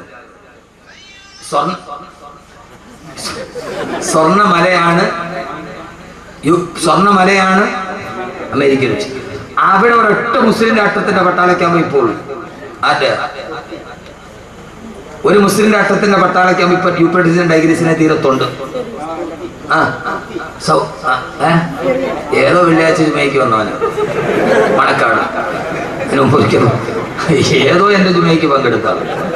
അവിടെ ഇതൊക്കെ തന്നെ പറയണം. തുർക്കി എന്തുകൊണ്ട് ലോകാവസാനം എടുക്കുമ്പോൾ തുർക്കി ഇസ്ലാമിന്റെ എതിർപക്ഷത്ത്? യുക്കാത്തുൽ മുസ്ലിമൂന ലിൽ അത്റാഖ്, തുർക്കികളോട് മുസ്ലിമീങ്ങൾ യുദ്ധം ചെയ്യുന്നത് വരെ ലോകം അവസാനിക്കില്ലെന്ന് നബി മുഹമ്മദ് മുസ്തഫ. അപ്പൊ തുർക്കി ലോകാവസാനം എടുക്കുമ്പോൾ നമ്മുടെ എതിർപക്ഷത്ത് വരണം. അതുകൊണ്ട് തുർക്കി ഇപ്പോഴും അവിടെ പടലക്കാൻ പറ്റും. നിങ്ങളൊന്ന് ആലോചിച്ച് നോക്കും മനുഷ്യന്മാരെ. ഇനിയിപ്പോ ലോകം അവസാനിക്കില്ല എന്ന് ഒരാൾ പറഞ്ഞാൽ അവളേക്കാൾ വലിയ പച്ചപ്പൊട്ടി പറയാനാണ്. ലോകാവസാനം എത്തിക്കഴിഞ്ഞാൽ ചിന്തിച്ചു കൊള്ളുക. ഇസ്രാഫീൽ അലൈഹിസ്സലാത്തു വസ്സലാം ഫൈദാ നുഫിഖ ഫിസ്സൂരി ഫസൈക മൻ ഫിസ്സമാവാതി വമൻ ഫിൽ അർളി ഇല്ലാ മൻ ശാ അല്ലാഹ്. ഈ ലോകത്തുള്ള എല്ലാ സർവ്വചരാചരങ്ങളും കുല്ലുമൻ അലൈഹാ ഫാൻ വയബ്കാ വജ്ഹു റബ്ബിക ദുൽ ജലാലി വൽ ഇക്റാം. എല്ലാം തകർന്ന് തരിപ്പണമായി പണച്ചറപ്പ് മാത്രം ബാക്കിയായി. പറയാൻ സമയമേറെയില്ല. അവസാനം ഇസ്രാഫീലിനോട് അല്ലാഹു പറയും, ഇസ്രാഫീലേ തുമ്മ നുഫിഖ ഫീഹി ഉഖറാ, ഒന്നുകൂടി സൂറന്ന കാഹളത്തിൽ ഊതുക ഇസ്രാഫീൽ. ഇസ്രാഫീൽ അലൈഹിസ്സലാത്തു വസ്സലാം രണ്ടാമത് സൂറന്ന കാഹളത്തിൽ ഊതുമ്പോ ആ സമയത്ത് 4 മലക്കുകൾ എഴുന്നേൽക്കുമെന്ന് ആദരവായ പ്രവാചകൻ നബി മുഹമ്മദ് മുസ്തഫ. എഴുന്നേൽക്കണ്ടേ? ജീവിതത്തിന്റെ തുടക്കം ഇതാണ്.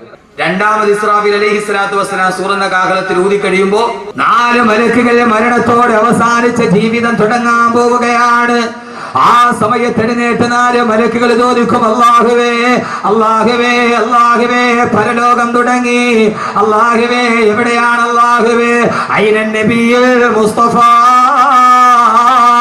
ഹബീബായ നബി എവിടെ? ഹബീബായ നബി എവിടെ? ഈ ലോകം ഒടുങ്ങിയാലും ആദ്യത്തെ അന്വേഷണം എവിടെയെന്നറിയോ? മദീനയുടെ റൗളയുടെ നായകൻ എവിടെ?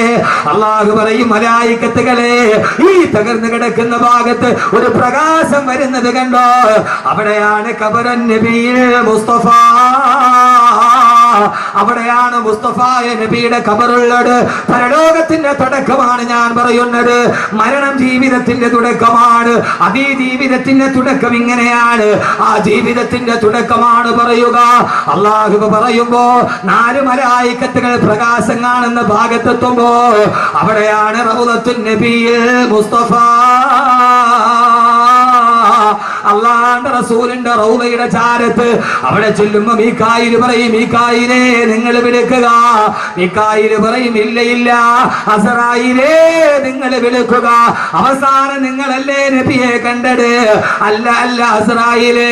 അവസാനം എല്ലാ മലക്കുകളും കൂടി പറയും, ഇല്ല ഇല്ല ഹബീബായ നബിയെ വിളിക്കാൻ അർഹതയുള്ളതാർക്കാ? ജിബ്രീലേ അവിടേക്കല്ലയോ. 23 വർഷ കാലഘട്ടത്തിന്റെ ഉള്ളിൽ 24,000 പ്രാവശ്യം വന്ന് സന്ദർശിച്ചിട്ട് പോയ 23 വർഷത്തെ കാലയളവിന്റെ ഉള്ളിൽ 23,000 പ്രാവശ്യം ലൗഹുൽ മഹ്ഫൂദിൽ നിന്ന് മക്കയിലും മദീനത്തും വന്ന് കടന്നുപോയി. ഈ മണിനാഥത്തിന്റെ ഉടമസ്ഥനെ റൂഹുൽ അമീൻ മലക്കു ജിബ്രീൽ അലൈഹിസ്സലാത്തു വസ്സലാം അല്ലാഹുവിന്റെ റസൂലിന്റെ ഖബറിന്റെ ചാരത്ത് നിന്നിട്ട് ജിബ്രീൽ അലൈഹിസ്സലാത്തു വസ്സലാം വിളിക്കുമത്രേ, കുംബീദിനില്ല കുംബീദിനില്ല കുംബീദിനില്ല. ഓ സമയത്ത് റൗളയുടെ ചാരത്ത് നിന്നിട്ട് റിസാലത്തിന്റെ വലത്തെ കൈകൾ കൊണ്ട് തലമുടിയിലെ മണ്ണ് ചവിട്ടി തട്ടി മാറ്റിക്കൊണ്ട് അവിടെ നിന്ന് ചാടി എഴുന്നേക്കും. ആരെന്നറിയുമോ? മദീനയുടെ നായകനെ, ആത്മീയതയുടെ പരിമളമേ, ആദർശത്തിന്റെ പ്രോജ്വല താരകമേ, ഫഹ്മീ വസ്ലീ വാഹിദു യദി ഇൻഷാ അല്ലാഹ് മുഹമ്മദുർ റസൂലുള്ളാഹ്. അല്ലാഹുവിന്റെ റസൂല് ചാടി എഴുന്നേൽക്കലായി. ഹബീബായ നബി തങ്ങൾ വരുമ്പോ അല്ലാഹുവിന്റെ റസൂല് തന്നെ ഒരു ദിവസം പറഞ്ഞ, അനസേ, പ്രിയപ്പെട്ട സഹാബി അനസിനോട്, അനസേ റളിയല്ലാഹു തആല അൻഹു, ആദ്യം മഹ്ശറിലേക്ക് എഴുന്നേറ്റത് ഞാനാണ്. ഞാൻ എഴുന്നേറ്റ് നോക്കുമ്പോ എനിക്കറിയില്ല, ഫൈദാ ഹിയ ബിമൂസാ, അതാ അർശിന്റെ താഴെ നിൽക്കുന്നു ബഹുമാനപ്പെട്ട കലീമുല്ലാഹി മൂസ. എനിക്ക് മുമ്പേ ആണോ വന്നത്, അതല്ല എനിക്ക് ശേഷമാണോ വന്നതെന്ന് ഈ മൂസ വന്നത് എപ്പോഴെന്ന് എനിക്കറിയില്ല. ഞാൻ എഴുന്നേറ്റ് നോക്കുമ്പോ അതാ അർശിന്റെ ചുവട്ടിലുണ്ട് കലീമുല്ലാഹി മൂസ. മനസ്സിലാക്കണം, മനസ്സിലാക്കണം. ഹബീബായ നബി തങ്ങൾ എഴുന്നേറ്റ് മഹിശറയിലേക്ക്. സുഹൃത്തുക്കളെ, വരുന്നുണ്ട് ദിവസം മഹിശറ, അകത്തുള്ളതെല്ലാം അന്ന് തള്ളും അക്ബറ. ആ സമയത്താണ് ഖബറിൽ കിടക്കുന്ന നമ്മളെല്ലാം ഖബറിൽ നിന്ന് ചാടി എഴുന്നേൽക്കുക. ആ സമയത്താണ് പുതിയ ജീവിതം തുടങ്ങുക. അള്ളാഹു നല്ല ജീവിതം തുടങ്ങാൻ തൗഫീഖ് നൽകട്ടെ. ഉറക്കെ വിഷയത്തിന്റെ വൈപുല്യത കൊണ്ട് പെട്ടെന്ന് ഞാൻ പറഞ്ഞു പോവുക. അള്ളാഹു നന്നായിട്ട് കിടന്നെടുത്ത് എഴുന്നേൽക്കാൻ അള്ളാഹു തൗഫീഖ് നൽകട്ടെ. മോനെ ഖുർആനാണ്. അപ്പൊ നമ്മളൊക്കെ എവിടെയുണ്ട്? ഖബറിന്റെ ഉള്ളിലുണ്ട്. അവിടെ ശരീരമൊക്കെ ജീർണിച്ച് മാംസം എല്ലാം കൂടെ അരിഞ്ഞ് ആ മണ്ണിൽ അരിഞ്ഞ് കിടക്കും. അപ്പോ കബീർ മൊയ്ലിയാർ ആരാ? ഒരു പിടി മണ്ണ്. അപ്പൊ ഈ കബീർ മൊയ്ലിയാർ ആരാ? കണിയാപുരത്തുകാർ നന്നായിട്ട് പോസ്റ്ററൊക്കെ ഒട്ടിച്ചിട്ടുണ്ട്. ഈ പ്രഭാഷണ കലയിലെ കിരീടം വെക്കാത്ത രാജാവ് എന്നൊക്കെ നിങ്ങൾ വെറുതെ പച്ചക്കള്ള എഴുതി വെച്ചിരിക്കുന്ന ഈ ചുമ്മാ എന്നെ രസിപ്പിക്കാൻ വേണ്ടി പറയണല്ലേ. അഹമ്മദ് കബീർ മൊയ്ലിയാർ, നൗഷാദ് ബാക്കവിയൊക്കെ ആരാ? അവരൊക്കെ വെറും കൊള്ളില്ല. കബീർ മുസ്ലിയാരും കൊള്ളൂല, നൗഷാദ് ബാക്കവിയും കൊള്ളൂല വഹദിന്റെ കാര്യത്തിൽ. കാരണം എന്താ? പ്രഭാഷണ കലയിലെ കിരീടം വെക്കാത്ത രാജാവ് ഉണ്ടായിരുന്നു. ഞാൻ കാസർഗോഡ് പ്രസംഗിക്കാൻ പോയപ്പോ ആ മഹല്ലുകാരനോട് പറഞ്ഞു, തഴവ ഉസ്താദ് തുടർച്ചയായിട്ട് 22 വർഷം ഇവിടെ പ്രസംഗിച്ചിട്ടുണ്ട്. തഴവ ഉസ്താദ് 22 വർഷം തുടർച്ചയായിട്ട് ആ മഹല്ല് പ്രസംഗിച്ചിട്ടുണ്ട്. അഹമ്മദ് കബീർ വാക്കവി, നൗഷാദ് വാക്കി ഇന്ന് വിളിക്കും, നാളെ വിളിക്കും, 3 പ്രാവശ്യം വിളിക്കും, 4ാമത്തെ പ്രാവശ്യം വേണ്ടടെ കേട്ടത് തന്നെ ഇതിനടുത്തത് വിളിക്കും. ഇതൊന്നും ഒന്നുമല്ല മനുഷ്യന്മാരെ. ഇതിപ്പോ എന്തോ അള്ളാഹുവിന്റെ ഒരു തൗഫീഖ് കൊണ്ട് നാക്കുകൊണ്ട് അങ്ങനെ പോയതാ. ഞാൻ പലപ്പോഴും ആളുകൾ എന്നോട് കാണിക്കുന്ന വല്ലാത്തൊരു സ്നേഹം കാണുമ്പോൾ ഞാൻ പലപ്പോഴും ചിന്തിക്കാറുണ്ട്, പടച്ചോനെ ഞാൻ എത്ര ചെറുതാണ്. ഞാൻ മലപ്പുറത്ത് പോയത് പറയുമ്പോൾ ഒരു ചെറുപ്പക്കാർ ഭയങ്കര തിരക്കാണ്. അവിടുത്തെ കാര്യങ്ങളൊക്കെ ഉസ്താദന്മാർക്കറിയാം. ഒരു 50,000 പേരില്ലാത്ത സദസ്സൊന്നും 2 പേരെ സദസ്സിലില്ല. അപ്പൊ അവിടെ ഞാൻ ഭയങ്കര തിരക്ക്. ഒരു ചെറുപ്പക്കാരൻ, നല്ല ഡ്രസ്സ് ചെയ്തൊരു ചെറുപ്പക്കാരൻ എൻ്റെ അടുക്കൽ വന്ന് ഇങ്ങനെ നിന്നു കുറേ നേരം. ഞാൻ അവസാനം ഒന്നും മിണ്ടുന്നില്ല. എല്ലാവരും മുസാഫത്ത് ചെയ്യുന്ന തിരക്ക്. ഞാൻ അവനോട് ചോദിച്ചു, മോനെ നല്ല സുമുഖനായ ചെറുപ്പക്കാരൻ. ഞാൻ ചോദിച്ചു, മോനെ എന്താ? അവനോട് ഉസ്താദെ ഞാൻ ഉസ്താദിനെ ഒന്ന് തൊട്ടോട്ടെ. ആ കുട്ടി, ഞാൻ ആ സമയത്ത് വല്ലാഹി ഞാൻ പറയും എൻ്റെ കണ്ണ് നിറഞ്ഞു പോയി. ഞാൻ ചോദിച്ചാൽ അഹമ്മദ് കബീർ നീ ഇത്രയൊക്കെ ആയിട്ടുണ്ട്? ആ അവനവൻ ചെറുതാണെന്ന് തോന്നുന്ന രീതിയിൽ ഈ സമുദായം നമ്മളെ സ്നേഹിക്കാൻ തുടങ്ങി. അതിൻ്റെ പേര് ഒരു ഇഞ്ച് പോലും മുകളിലോട്ട് കയറിയിട്ടൊന്നുമില്ല. ആളുകൾക്കൊന്നും ഇവിടെ ഒന്നും ഡേറ്റ് കൊടുക്കാത്തതുകൊണ്ട് വലിയ അഹങ്കാരമാണ്, സമയം കിട്ടാഞ്ഞിട്ട്. അതിൻ്റെ പേര് ഒരു പുൽക്കൊടിയുടെ പോലും മുകളിലോട്ട് കയറിയിട്ടില്ല. അതിൻ്റെ പേര് വല്ലാഹി പടച്ച തമ്പുരാനെ തന്നെ താന്നിട്ടുള്ളൂ. അപ്പം ചിന്തിക്കും, പടച്ചവനെ എടാ നിനക്ക് ഇത്രയൊക്കെ എനിക്ക് അർഹതയുണ്ട്. അബൂബക്കർ റളിയല്ലാഹു അൻഹുവിനെ എല്ലാവരും സ്തുതിക്കുമ്പോൾ അബൂബക്കർ പടച്ചവനെ എല്ലാവരും എന്നെ വലിയ മഹാനായിട്ട് കാണുകയാണ്. അല്ലാഹുമ്മ ഗ്ഫിർലി മാ ലാ യഅലമൂൻ. പടച്ചവനെ അവരറിയാത്ത തെറ്റെനിക്കുണ്ട്, നീ അതെനിക്ക് പുറത്തുതാ അല്ലാഹുവേ എന്ന് അബൂബക്കർ റളിയല്ലാഹു തആല ദുആ ചെയ്തു. വജഅലി ഖൈറൻ മിമ്മാ യദുന്നൂൻ. അവരെന്നെ ആദരിക്കുന്നതിനേക്കാളേറെ നിന്റെ മുമ്പിൽ എന്നെ ആദരിക്കണേ അല്ലാഹുവേ എന്ന് ദുആ ചെയ്യുമായിരുന്നു സയ്യിദുനാ അബൂബക്കർ സിദ്ദീഖ് റളിയല്ലാഹു അൻഹു.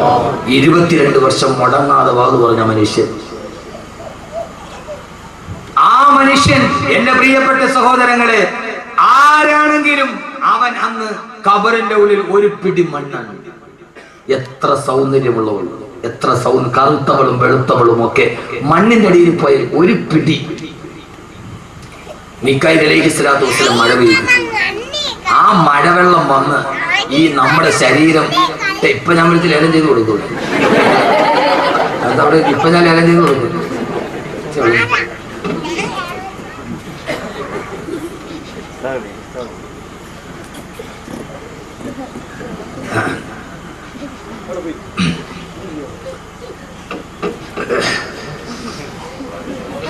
കുട്ടികളെ പറയാൻ പറ്റില്ല. ആ സമയത്ത് ഒരു പിടി മണ്ണായി കിടക്കുന്ന മനുഷ്യന്റെ ഖബറിലേക്ക് മീകായിൽ അലൈഹിസ്സലാത്തു വസ്സലാം ഒരു മഴ പെയ്തു. ആ മഴത്തുള്ളി വന്ന് കണിയാപുരം പള്ളിയുടെ ഖബർസ്ഥാനിൽ കിടക്കുന്ന, അല്ലെങ്കിൽ പെരുമാതുറയിലോ കഴക്കൂട്ടത്തോ ഉള്ള മണക്കാടോ എവിടെയെങ്കിലുമുള്ള നെടുമങ്ങാടുള്ള എത്രയോ എന്റെ ചെറുപ്പക്കാർ ഇവിടെ എത്തിയിട്ടുണ്ട്. ആ പള്ളിക്കുള്ളിൽ കിടക്കുന്ന മണ്ണായി ജനിച്ച നമ്മുടെ ഈ ശരീരത്തിലേക്ക് ആ വെള്ളത്തുള്ളി വന്ന് വീഴുമ്പോ ഫൈദാഹും മിനൽ അജ്ദാഫി ഇലാ റബ്ബിഹിം യൻസിലൂൻ. പൊന്നുമോനെ പൊന്നുമോനെ, ആ സമയത്താണ് പടച്ചറപ്പിന്റെ മുമ്പിൽ നമ്മൾ എഴുന്നേറ്റ് നിൽക്കുക. പ്രിയപ്പെട്ട ചെറുപ്പക്കാരാ, ആ വെള്ളത്തുള്ളി വന്ന് അലിഞ്ഞു നേർന്ന മാസം ഉരുണ്ട് കിടക്കുന്ന കളിമണ്ണിലോട്ട് വീഴുമ്പോഴാ പെങ്ങളെ എന്താ സംഭവിക്കുക? ഫൈദാഹും മിനൽ അജ്ദാഫി ഇലാ റബ്ബിഹിം യൻസിലൂൻ. ആകാശത്തിന്റെ തമ്പുരാന്റെ, ഭൂമിയുടെ തമ്പുരാന്റെ മുമ്പിലേക്ക് എഴുന്നേൽക്കുകയാണ്. എങ്ങനെയാണ് എഴുന്നേൽക്കുക? അവനവന്റെ ശരീരത്തിലെ മണ്ണുകൾ തട്ടിമാറ്റിക്കൊണ്ട് എങ്ങനെയാണ് അവൻ ജീവിച്ചിരുന്നത്, അതേ രൂപത്തോട് ഭാവത്തോട് അവൻ ഖബറിലേക്ക് എഴുന്നേൽക്കുമെന്ന് വിശുദ്ധ ഖുർആൻ. എങ്ങനെയാ എഴുന്നേൽക്കുന്നത്? എങ്ങനെയാ?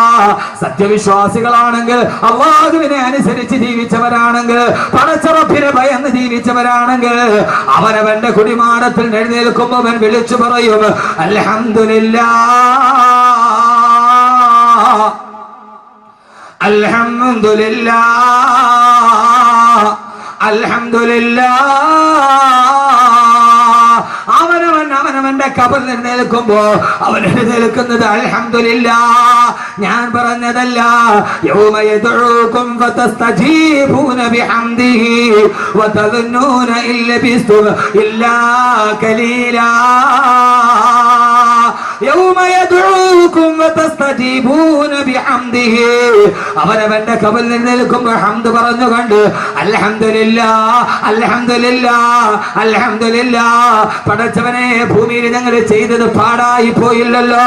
അല്ലാഹുവേ, ഈ ഭൂമിയിൽ അനുഭവിച്ചത് പാടായില്ലല്ലോ. എന്റെ മുമ്പിലാണ് സ്വർഗം നിൽക്കുന്നത്, എന്റെ മുമ്പിലാണ് ഹുറൂലുകൾ നിൽക്കുന്നത്.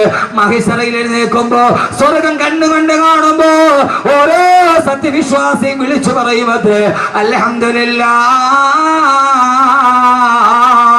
എന്ന് പറഞ്ഞുകൊണ്ടാണ് മുത്തഖീങ്ങൾ എഴുന്നേൽക്കുന്നതെന്ന് അല്ലാഹുവിന്റെ വിശുദ്ധ ഖുർആൻ. അല്ലാഹു അങ്ങനെ പറഞ്ഞിരുന്നേക്കാൻ തൗഫീഖ് നൽകട്ടെ. അവനവന്റെ ആരാ മോനെ മുത്തഖിയാരാ, ആരാ വലിയവനാരാ? അഹമ്മദ് കബീർ വലിയവനാകേണ്ടത് എപ്പോഴെന്ന് അറിയാം, എപ്പോഴാണ് അവനവന്റെ കുഴിമാടത്തിൽ എഴുന്നേൽക്കുമ്പോ, ആഖിറത്തിലേക്ക് എഴുന്നേൽക്കുമ്പോ അൽഹംദുലില്ലാഹ്, സർവസ്തുതിയും അല്ലാഹുവേ നിനക്ക്. എന്റെ ഒന്നും പാടായില്ല അല്ലാഹുവേ.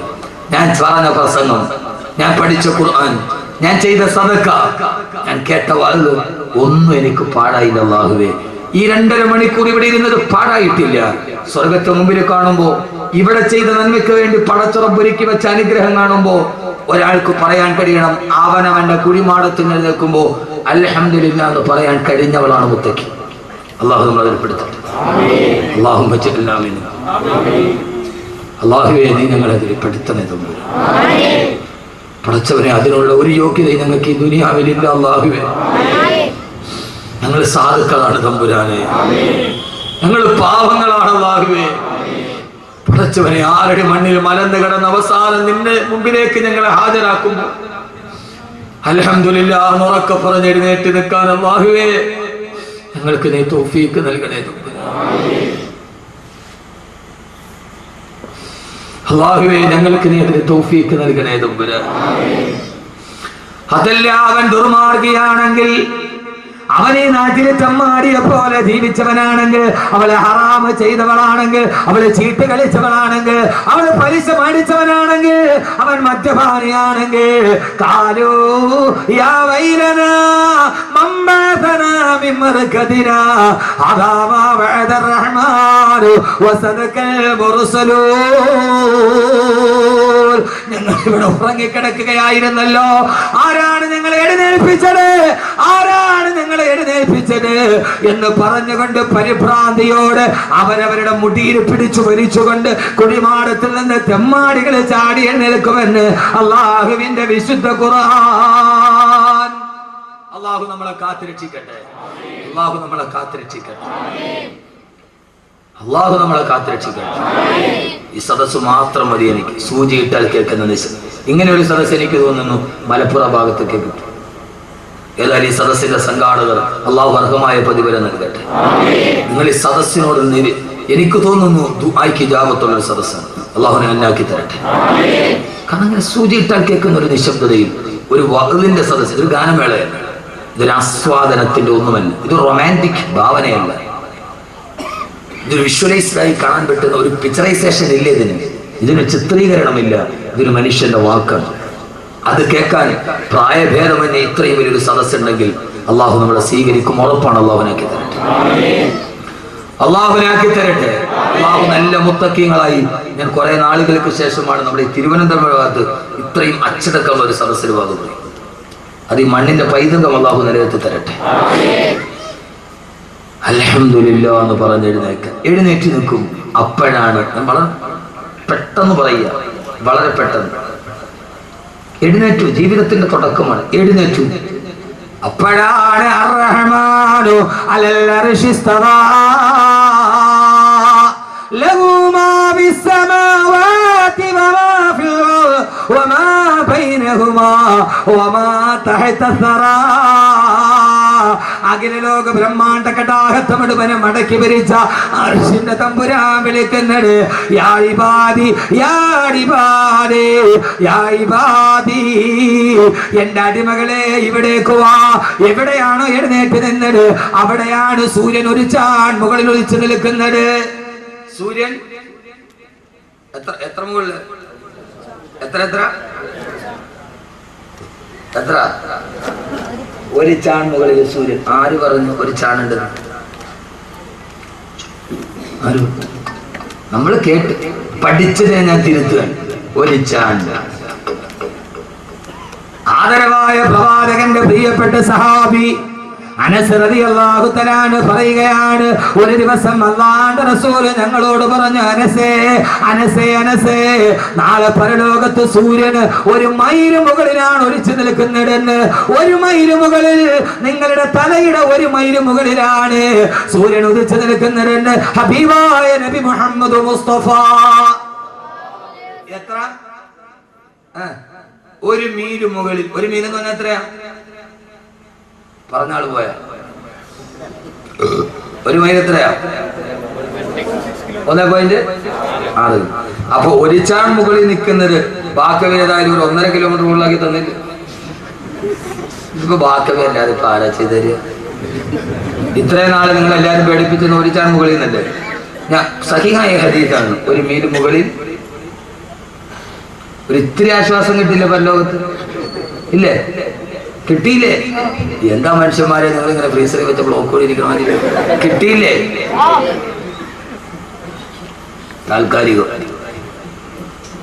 താൽക്കാലികമാണ്. അനസ് റളിയല്ലാഹു അൻഹു പറയുകയാണ്, അറബി ഭാഷയിൽ മീലെന്ന് പറഞ്ഞാൽ അത് സുറുമക്കുപ്പിയിലിടുന്ന കോലിനാണ് മീലെന്ന് പറയുക. ഒരു ചാണ് പോലുമില്ല, സുറുമക്കുപ്പിയിലെ കോലിന് മാത്രം ഉയരത്തിലാണ്, ഒരു ചൂണ്ട് വിരലിന്റെ വലിപ്പം പോലും ഇല്ലാത്ത മീലെന്ന് പറഞ്ഞാൽ 1.5 കിലോമീറ്റർ എന്നല്ല, സുറുമക്കുപ്പിയിലിടുന്ന കോലിനാണ് മീലെന്ന് പറയുക. ഒരു ചാൺ പോലുമില്ല, ഒരു സുറുമക്കുപ്പിയുടെ കോലിന്റെ വലിപ്പത്തിൽ ഒരു ചൂണ്ട് വിരലിന്റെ പോലും മുകളിലല്ല. സൂര്യനും നിന്റെ ശിരസും തമ്മിലുള്ള അകലമെന്ന് നബി മുഹമ്മദ് മുസ്തഫ. എന്റെ പ്രിയപ്പെട്ട ചെറുപ്പക്കാരാ, ഇവിടെയാണ് മുത്തക്കിയാവേണ്ടത്. ഒരു വിരലിന്റെ വലിപ്പം പോലും ഇടയില്ലാതെ ഈ കത്തിച്ചൊലിക്കുന്ന സൂര്യതാപത്തിന്റെ നിഴലിലേക്കാ പേടുമാടത്തിൽ നിന്ന് നീ എഴുന്നേറ്റ് നിൽക്കുന്നത്. ആ സമയത്ത് നിന്റെ ശരീരം മുഴുവനും ഒഴിക്കുകയാണ്. എന്റെ പ്രിയപ്പെട്ട സഹോദരങ്ങളെ, ചൂടുള്ള നാളുണ്ട് കിയാമം നാളാ, ചുരുക്കി പറഞ്ഞാൽ തന്നതെന്തൊരു നാളാ. വന്തോഷ വണ്ടിയുമായി വരുന്നേ കാളാ, വന്തോഷ വണ്ടിയുമായി വരുന്നേ കാളാ, ക്ഷീണത്തിനാലൊരുക്കുന്നതാണ് ഈള. വന്തോഷ വണ്ടിയുമായി വരുന്നേ കാളാ, ക്ഷീണത്തിനാലൊരുക്കുന്നതാണ് ഈള. നരയ്ക്കുന്നു കുട്ടികൾ തന്നതെന്തൊരു നാളാ, ബലമുള്ളവർ സുബ്ഹാന റബ്ബി പാളാ. നരയ്ക്കുന്നു കുട്ടികൾ തന്നതെന്തൊരു നാളാ. വന്തോഷ വണ്ടിയും മരിച്ചുകൊണ്ട് ഈള ഒലിപ്പിക്കുന്ന കാളക്കുട്ടിയെ പോലെ പടച്ചറപ്പിന്റെ മുമ്പിൽ വരുമ്പോ എന്തേ ചിന്തിക്കുന്നില്ല? ഈ ദുനിയാവിന്റെ മാസ്മരികതയിൽ മലന്ന് കിടക്കുമ്പോ എന്തേ മനസ്സിൽ വരുന്നില്ല? ഒരു വിരലിന്റെ വലിപ്പത്തിന് ഇടയിൽ നിൽക്കുന്ന സൂര്യതാപത്തിന്റെ കീഴിലേക്ക് ഈളയും ഒലിപ്പിച്ചുകൊണ്ട് നിൽക്കുമ്പോഴാണ് വലത് ഭാഗത്ത് നിന്ന് അർശിന്റെ തമ്പുരാന്റെ ആശ്വാസത്തിന്റെ വിളി. യാ ഇബാദി യാ ഇബാദി യാ ഇബാദി, എന്റെ അടിമകളെ ഇവിടേക്ക് വാ.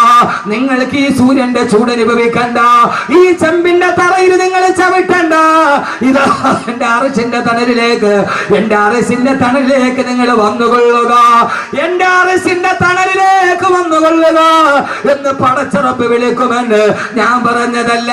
യൗമൈദിൻ യത്തബിഊന ദാഇയ ലാ ഇബദല വഖസഅത്തിൽ അസ്വാതു ലിർറഹ്മാനി ഫലാ തസ്മഉ ഇല്ലാ ഹംസാ. അതാ പടച്ചറപ്പിന്റെ വിളി വരുന്നു.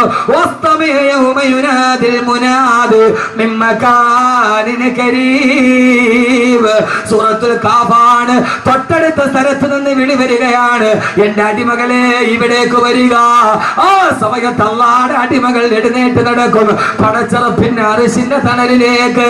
അവർക്ക് ഹിസാബില്ല, അവർക്ക് സിറാത്തില്ല, അവർക്ക് മീസാനില്ല, അവർക്ക് യാതൊരുവിധ പാരവശ്യതകളില്ല.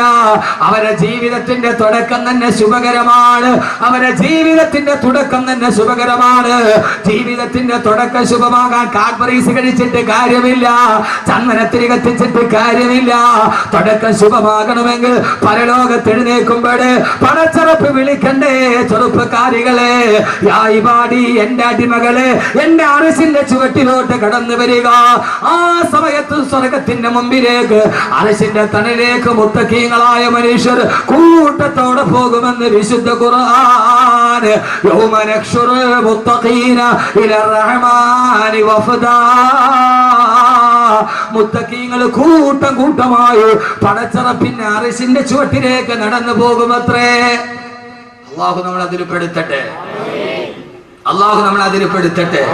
അതിന് മാത്രമല്ല, വമിമ്മൻ യുഖാലു, ഇങ്ങനെ പറയുന്നവരിലും ഇങ്ങോട്ട് നോക്ക്, തമാശ കൂടുതൽ ഒഴിവാക്കുകയാണ്. വിഷയത്തിന്റെ ഗൗരവം കണ്ട് ഇതാണ് ഏറ്റവും വലുത്. ആഖിറത്തിൽ ഏറ്റവും വലിയ വാക്കിതാണ്. അല്ലാഹു അത് പറയാൻ തൗഫീഖ് നൽകട്ടെ. ഏത് വാക്ക്? ഇത് ഖുർആനാണ്, അഹ്മദ് കബീറിന്റെ വാക്കല്ല. ഇത് അവൻ കാണാതെ പഠിച്ച ഖുർആൻ പറയുന്നതാണ്. ഇത് പറയലാണ്. ഈ ഇരിക്കുന്ന ഒരു 10,000 ആളുകളുണ്ടാവും. ഈ ഇരിക്കുന്നവരിൽ ഏറ്റവും ഭാഗ്യവാൻ ഞാനല്ല. അൻവരിയാകണമെന്നില്ല, വാക്കവിയാകണമെന്നില്ല. ഈ ഇരിക്കുന്നവരിൽ ഏറ്റവും ഭാഗ്യവാൻ, ഈ ഭൂമിയിൽ ജീവിക്കുന്നവരിൽ ഏറ്റവും ഭാഗ്യവാൻ ഈ വാക്ക് പറയാൻ കഴിയുന്നവരാണ്. അർശിന്റെ തമ്പുരാൻ വിളിക്കുമ്പോൾ മുത്തക്കിങ്ങൾ കൂട്ടത്തോടെയാണ് പോയത്. മുത്തഖീന ഞാൻ പറയുന്ന ഖുർആനാണ്. ഇല റഹ്മാനി വഫദ, വഫദുകളായി, കൂട്ടങ്ങളായി. ഞാൻ ഇങ്ങോട്ട് വരുമ്പോ നെടുമങ്ങാട് നീ വാതക്കാൻ ഇവിടെ എത്തിയവരുണ്ട്, അങ്ങനെ എന്നെ മണക്കാട് നിന്ന് വന്നവരുണ്ട്, കൊല്ലത്ത് നിന്ന് എത്തിയവരുണ്ട്. കൂട്ടം കൂട്ടമായി വന്ന ചെറുപ്പക്കാരെ അള്ളാഹു കൂട്ടത്തോടെ സ്വർഗത്തിലേക്ക് നടക്കാനും അള്ളാഹുവിന് കാരണം നൽകി. അള്ളാഹു നൽകി അനുഗ്രഹിക്കട്ടെ, അള്ളാഹു നൽകി അനുഗ്രഹിക്കട്ടെ. ഈ വരടിന്റെ പരിപ്പ് അകലത്തിൽ സൂര്യൻ ഉദിച്ചു നിൽക്കുന്നു.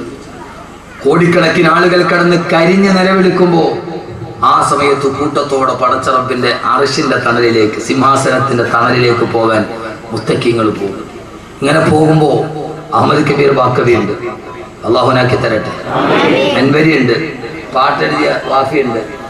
ഇവിടുത്തെ ഉസ്താദന്മാരും ഈ ഇരിക്കുന്ന നമ്മളെല്ലാവരും ഉണ്ട് എന്ന് കരുതുക. അള്ളാഹു ആശ അങ്ങനെ ആക്കി തരട്ടെ. ഞാനും നിങ്ങളും ഒക്കെയുണ്ട്. കൂട്ടത്തോടെ പോകുമ്പോ ഈ കൂട്ടത്തിൽ ഒരാൾ ചോദിക്കും, ബാക്കവി ഉസ്താദെ എന്തേ അള്ളാഹു നമ്മൾ അതിൽപ്പെടുത്തട്ടെ, അള്ളാഹു നമ്മൾ അതിൽപ്പെടുത്തട്ടെ. ഒരാൾ ചോദിക്കുമ്പോ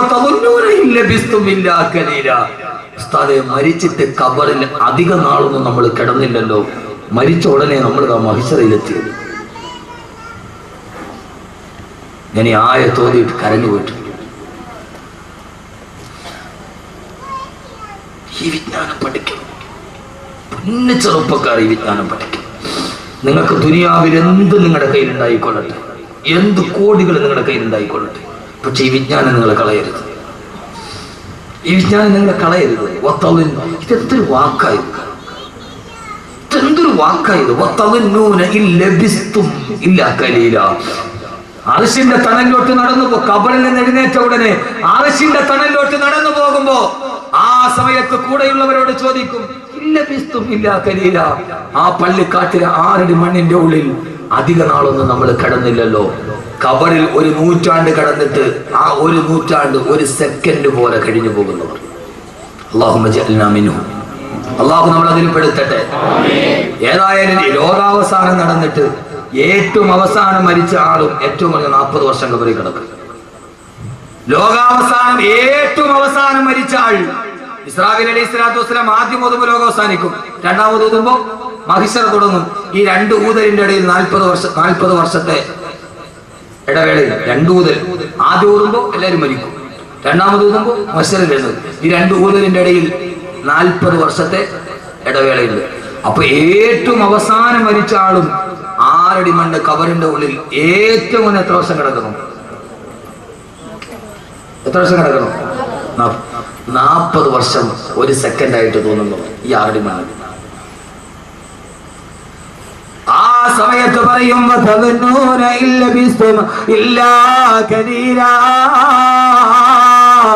ആരുടെ മണ്ണിൽ കൊണ്ടുപോയി നമ്മളെ വെച്ചിട്ട് അതിന്റെ ഉള്ളിൽ മണ്ണ് മാറിയിട്ട് എല്ലാവരും തിരിച്ചുപോയി. 100 വർഷം കണിയാപുരം പള്ളിയുടെ ഖബർസ്ഥാനിൽ കിടന്നാലും ആ കിടന്ന സമയം 1 സെക്കൻഡ് പോലെ കഴിഞ്ഞു പോകുന്നവർ നാളെ പരലോകത്തത് പറഞ്ഞുകൊണ്ട് സ്വർഗത്തിന്റെ അടിയിലേക്ക് നടന്നു പോകുന്നവർ, അല്ലാഹുവേ അല്ലാഹുവേ അല്ലാഹുവേ ഞങ്ങളെ നീ എതിരെ പെടുത്തണേ അല്ലാ. സഹോദരങ്ങളെ, ചിന്തിക്കാത്തതെന്താ? ആ മരണം അടുത്തു വരുമ്പോ ചിന്തിക്കാത്തതെന്താ? അങ്ങനെ ഒരാളായി നമ്മളെ സ്വീകരിക്കാൻ അല്ലാഹുവേ നീ ഞങ്ങൾക്ക് തൗഫീഖ് നൽകണേ തമ്പുരാനെ, തൗഫീഖ് നൽകണേ തമ്പുരാനെ. കഴിഞ്ഞ ദിവസം പെരിന്തൽമണ്ണയിൽ തേരക്കാടടുത്ത് അപകടം നടന്നു. ആ അപകടം നടക്കുന്ന സമയത്ത് ഞാൻ കണ്ണൂരേക്ക് യാത്ര ചെയ്യുകയാണ്. തേലക്കാടുള്ള പ്രവർത്തകരുടെ ഫോണിൽ വിളിച്ചിട്ട് പറഞ്ഞു, ഉസ്താദേ ജുമാ നമസ്കാരം കഴിഞ്ഞിട്ട് ഞാൻ കണ്ണൂരേക്കുള്ള യാത്രയിലാണ്. ഉസ്താദേ തേലക്കാട് അപകടം നടന്ന സ്ഥലമേടെന്നറിയോ? 13 പെൺകുട്ടികളും ആൺകുട്ടികളും പിടഞ്ഞു മരിച്ച മിനിങ്ങാനത്തെ അപകടമില്ലേ? വെള്ളിയാഴ്ചയിൽ അപകടം നടന്ന സ്ഥലത്ത് 3 മാസം മുമ്പ് ഞാനിവിടെ പ്രസംഗിച്ചതാണ്. ആ പ്രസംഗിച്ച ഗ്രൗണ്ടിന്റെ മുമ്പിലാണ് വണ്ടി പോയി തലകീടായി മറിയുന്നത്. അവിടെ വെച്ചിട്ട് ഞാൻ ചോദിച്ചതാണ്, ഈ മണ്ണിൽ നിന്ന് മരിച്ചു വീടില്ലെന്ന് ആർക്കാ ഉറപ്പുള്ളത്? സഹോദരങ്ങളെ, മിനി ബസ് പാഞ്ഞു വരുമ്പോ അത് 2 സുഹൃത്തിനെ വിളിച്ചിട്ട് പറഞ്ഞു, ഉസ്താദേ സുബഹ നമസ്കാരം കഴിഞ്ഞിറങ്ങുമ്പോ പാഞ്ഞു വന്ന മിനി ബസ് മരത്തിലേക്ക് വന്നിടിച്ചിട്ട് തകർന്നു പോയി. ആളുകളെല്ലാവരും കൂടി ഓടി വരുമ്പോ മനുഷ്യരെ പുറത്തെടുക്കാൻ കഴിയുന്നില്ല. തൊട്ടടുത്ത് ജോലി ചെയ്ത 2 JCB വിളിച്ചു കൊണ്ടുവന്നിട്ട് തകിട് മുഴുവനും പുറത്തെടുക്കുമ്പോ അതിന്റെ ഉള്ളിൽ കിടന്നിട്ട് 15 വയസ്സുള്ള പൊന്നുമോള് നിലവിളിക്കുകയാണ്. കയ്യിൽ പിടിച്ചു വലിച്ചെടുക്കാൻ പറ്റുന്നില്ല. അവളുടെ അരക്കത്തിന് താഴ്ഭാഗത്തേക്ക് ബസിന്റെ ഉള്ളിൽ അവശിഷ്ടത്തിന് കുടുങ്ങിക്കിടക്കുകയാ. അവള് കിടന്ന് നിലവിളിച്ചു 3/4 മണിക്കൂറോളം 10,000 ഓടിക്കൂടിയിട്ട് ധരിച്ചു നിൽക്കാനല്ലാതെ രക്ഷിക്കണേന്ന് നിലവിളിക്കുമ്പോ ഒരു സുന്ദരി പെൺകുട്ടി നിലവിളിക്കുമ്പോ പിടിച്ചു കയറ്റാൻ കഴിയാതെ JCB വന്നിട്ട് തകിടങ്ങട് മാറ്റിയിട്ട് വലിച്ചെടുക്കുമ്പോ ഉസ്താദെ കയ്യിൽ പിടിച്ചു വലിച്ചെടുക്കുമ്പോ അവളുടെ നിലവിളി അവസാനിച്ചിരുന്നു. വലിച്ചെടുത്തപ്പോ അവളുടെ അരയ്ക്ക് മുകളിലോട്ടുള്ള ഭാഗമാണ് വന്നത്, അതിനപ്പുറത്തേക്കുള്ള ഭാഗമില്ല.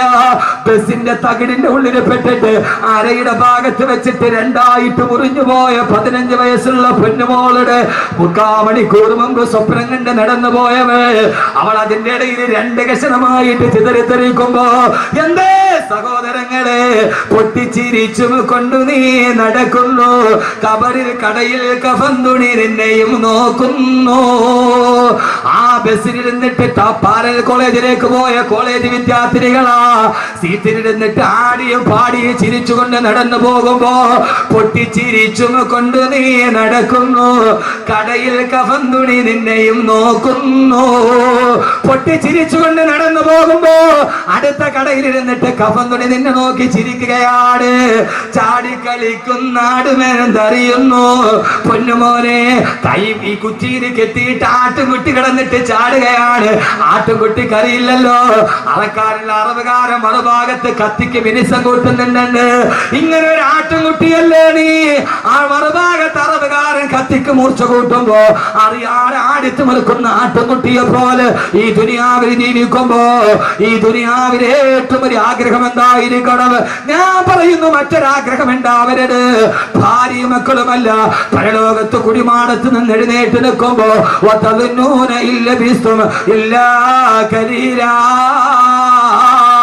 അല്ലാഹുവേ അല്ലാഹുവേ അല്ലാഹുവേ, ഈ ഖബറിന്റെ ഉള്ളിൽ നൂറ്റാണ്ടുകളെ കിടക്കേണ്ടി വന്ന ഒരു സെക്കൻഡ് പോലെ കഴിഞ്ഞു പോകുന്ന സുഖകരമായ ജീവിതം അത് കൊതിക്കാത്തവരാരാവുള്ളത്?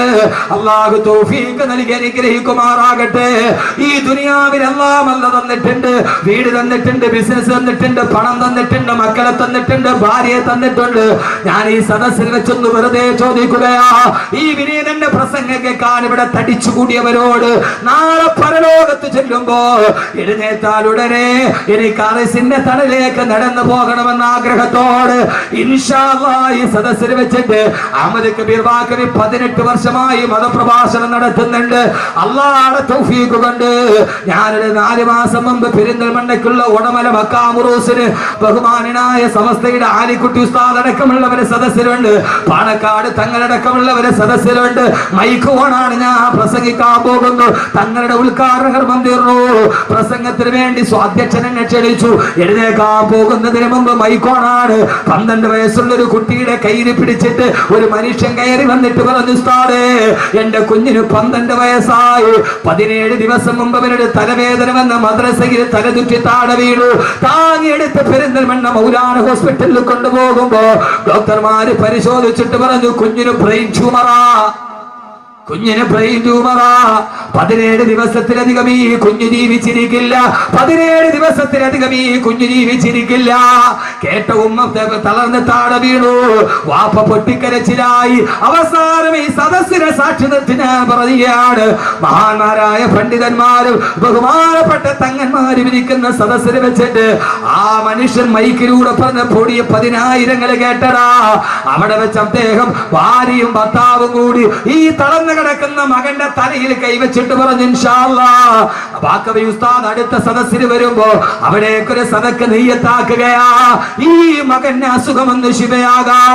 സഹോദരങ്ങളെ, ആ സദസ്സിൽ വെച്ച് പറഞ്ഞു, ഉസ്താദേ മരണം കാത്ത് 17 ദിവസത്തെ ആയുസ് പറഞ്ഞ മോന് 13ാമത്തെ ദിവസം വെന്റിലേറ്ററിൽ നിന്ന് ബോധം തെളിഞ്ഞു. അൽഹംദുലില്ലാഹ് 3 മാസം കഴിഞ്ഞൊരു പ്രശ്നവുമില്ല.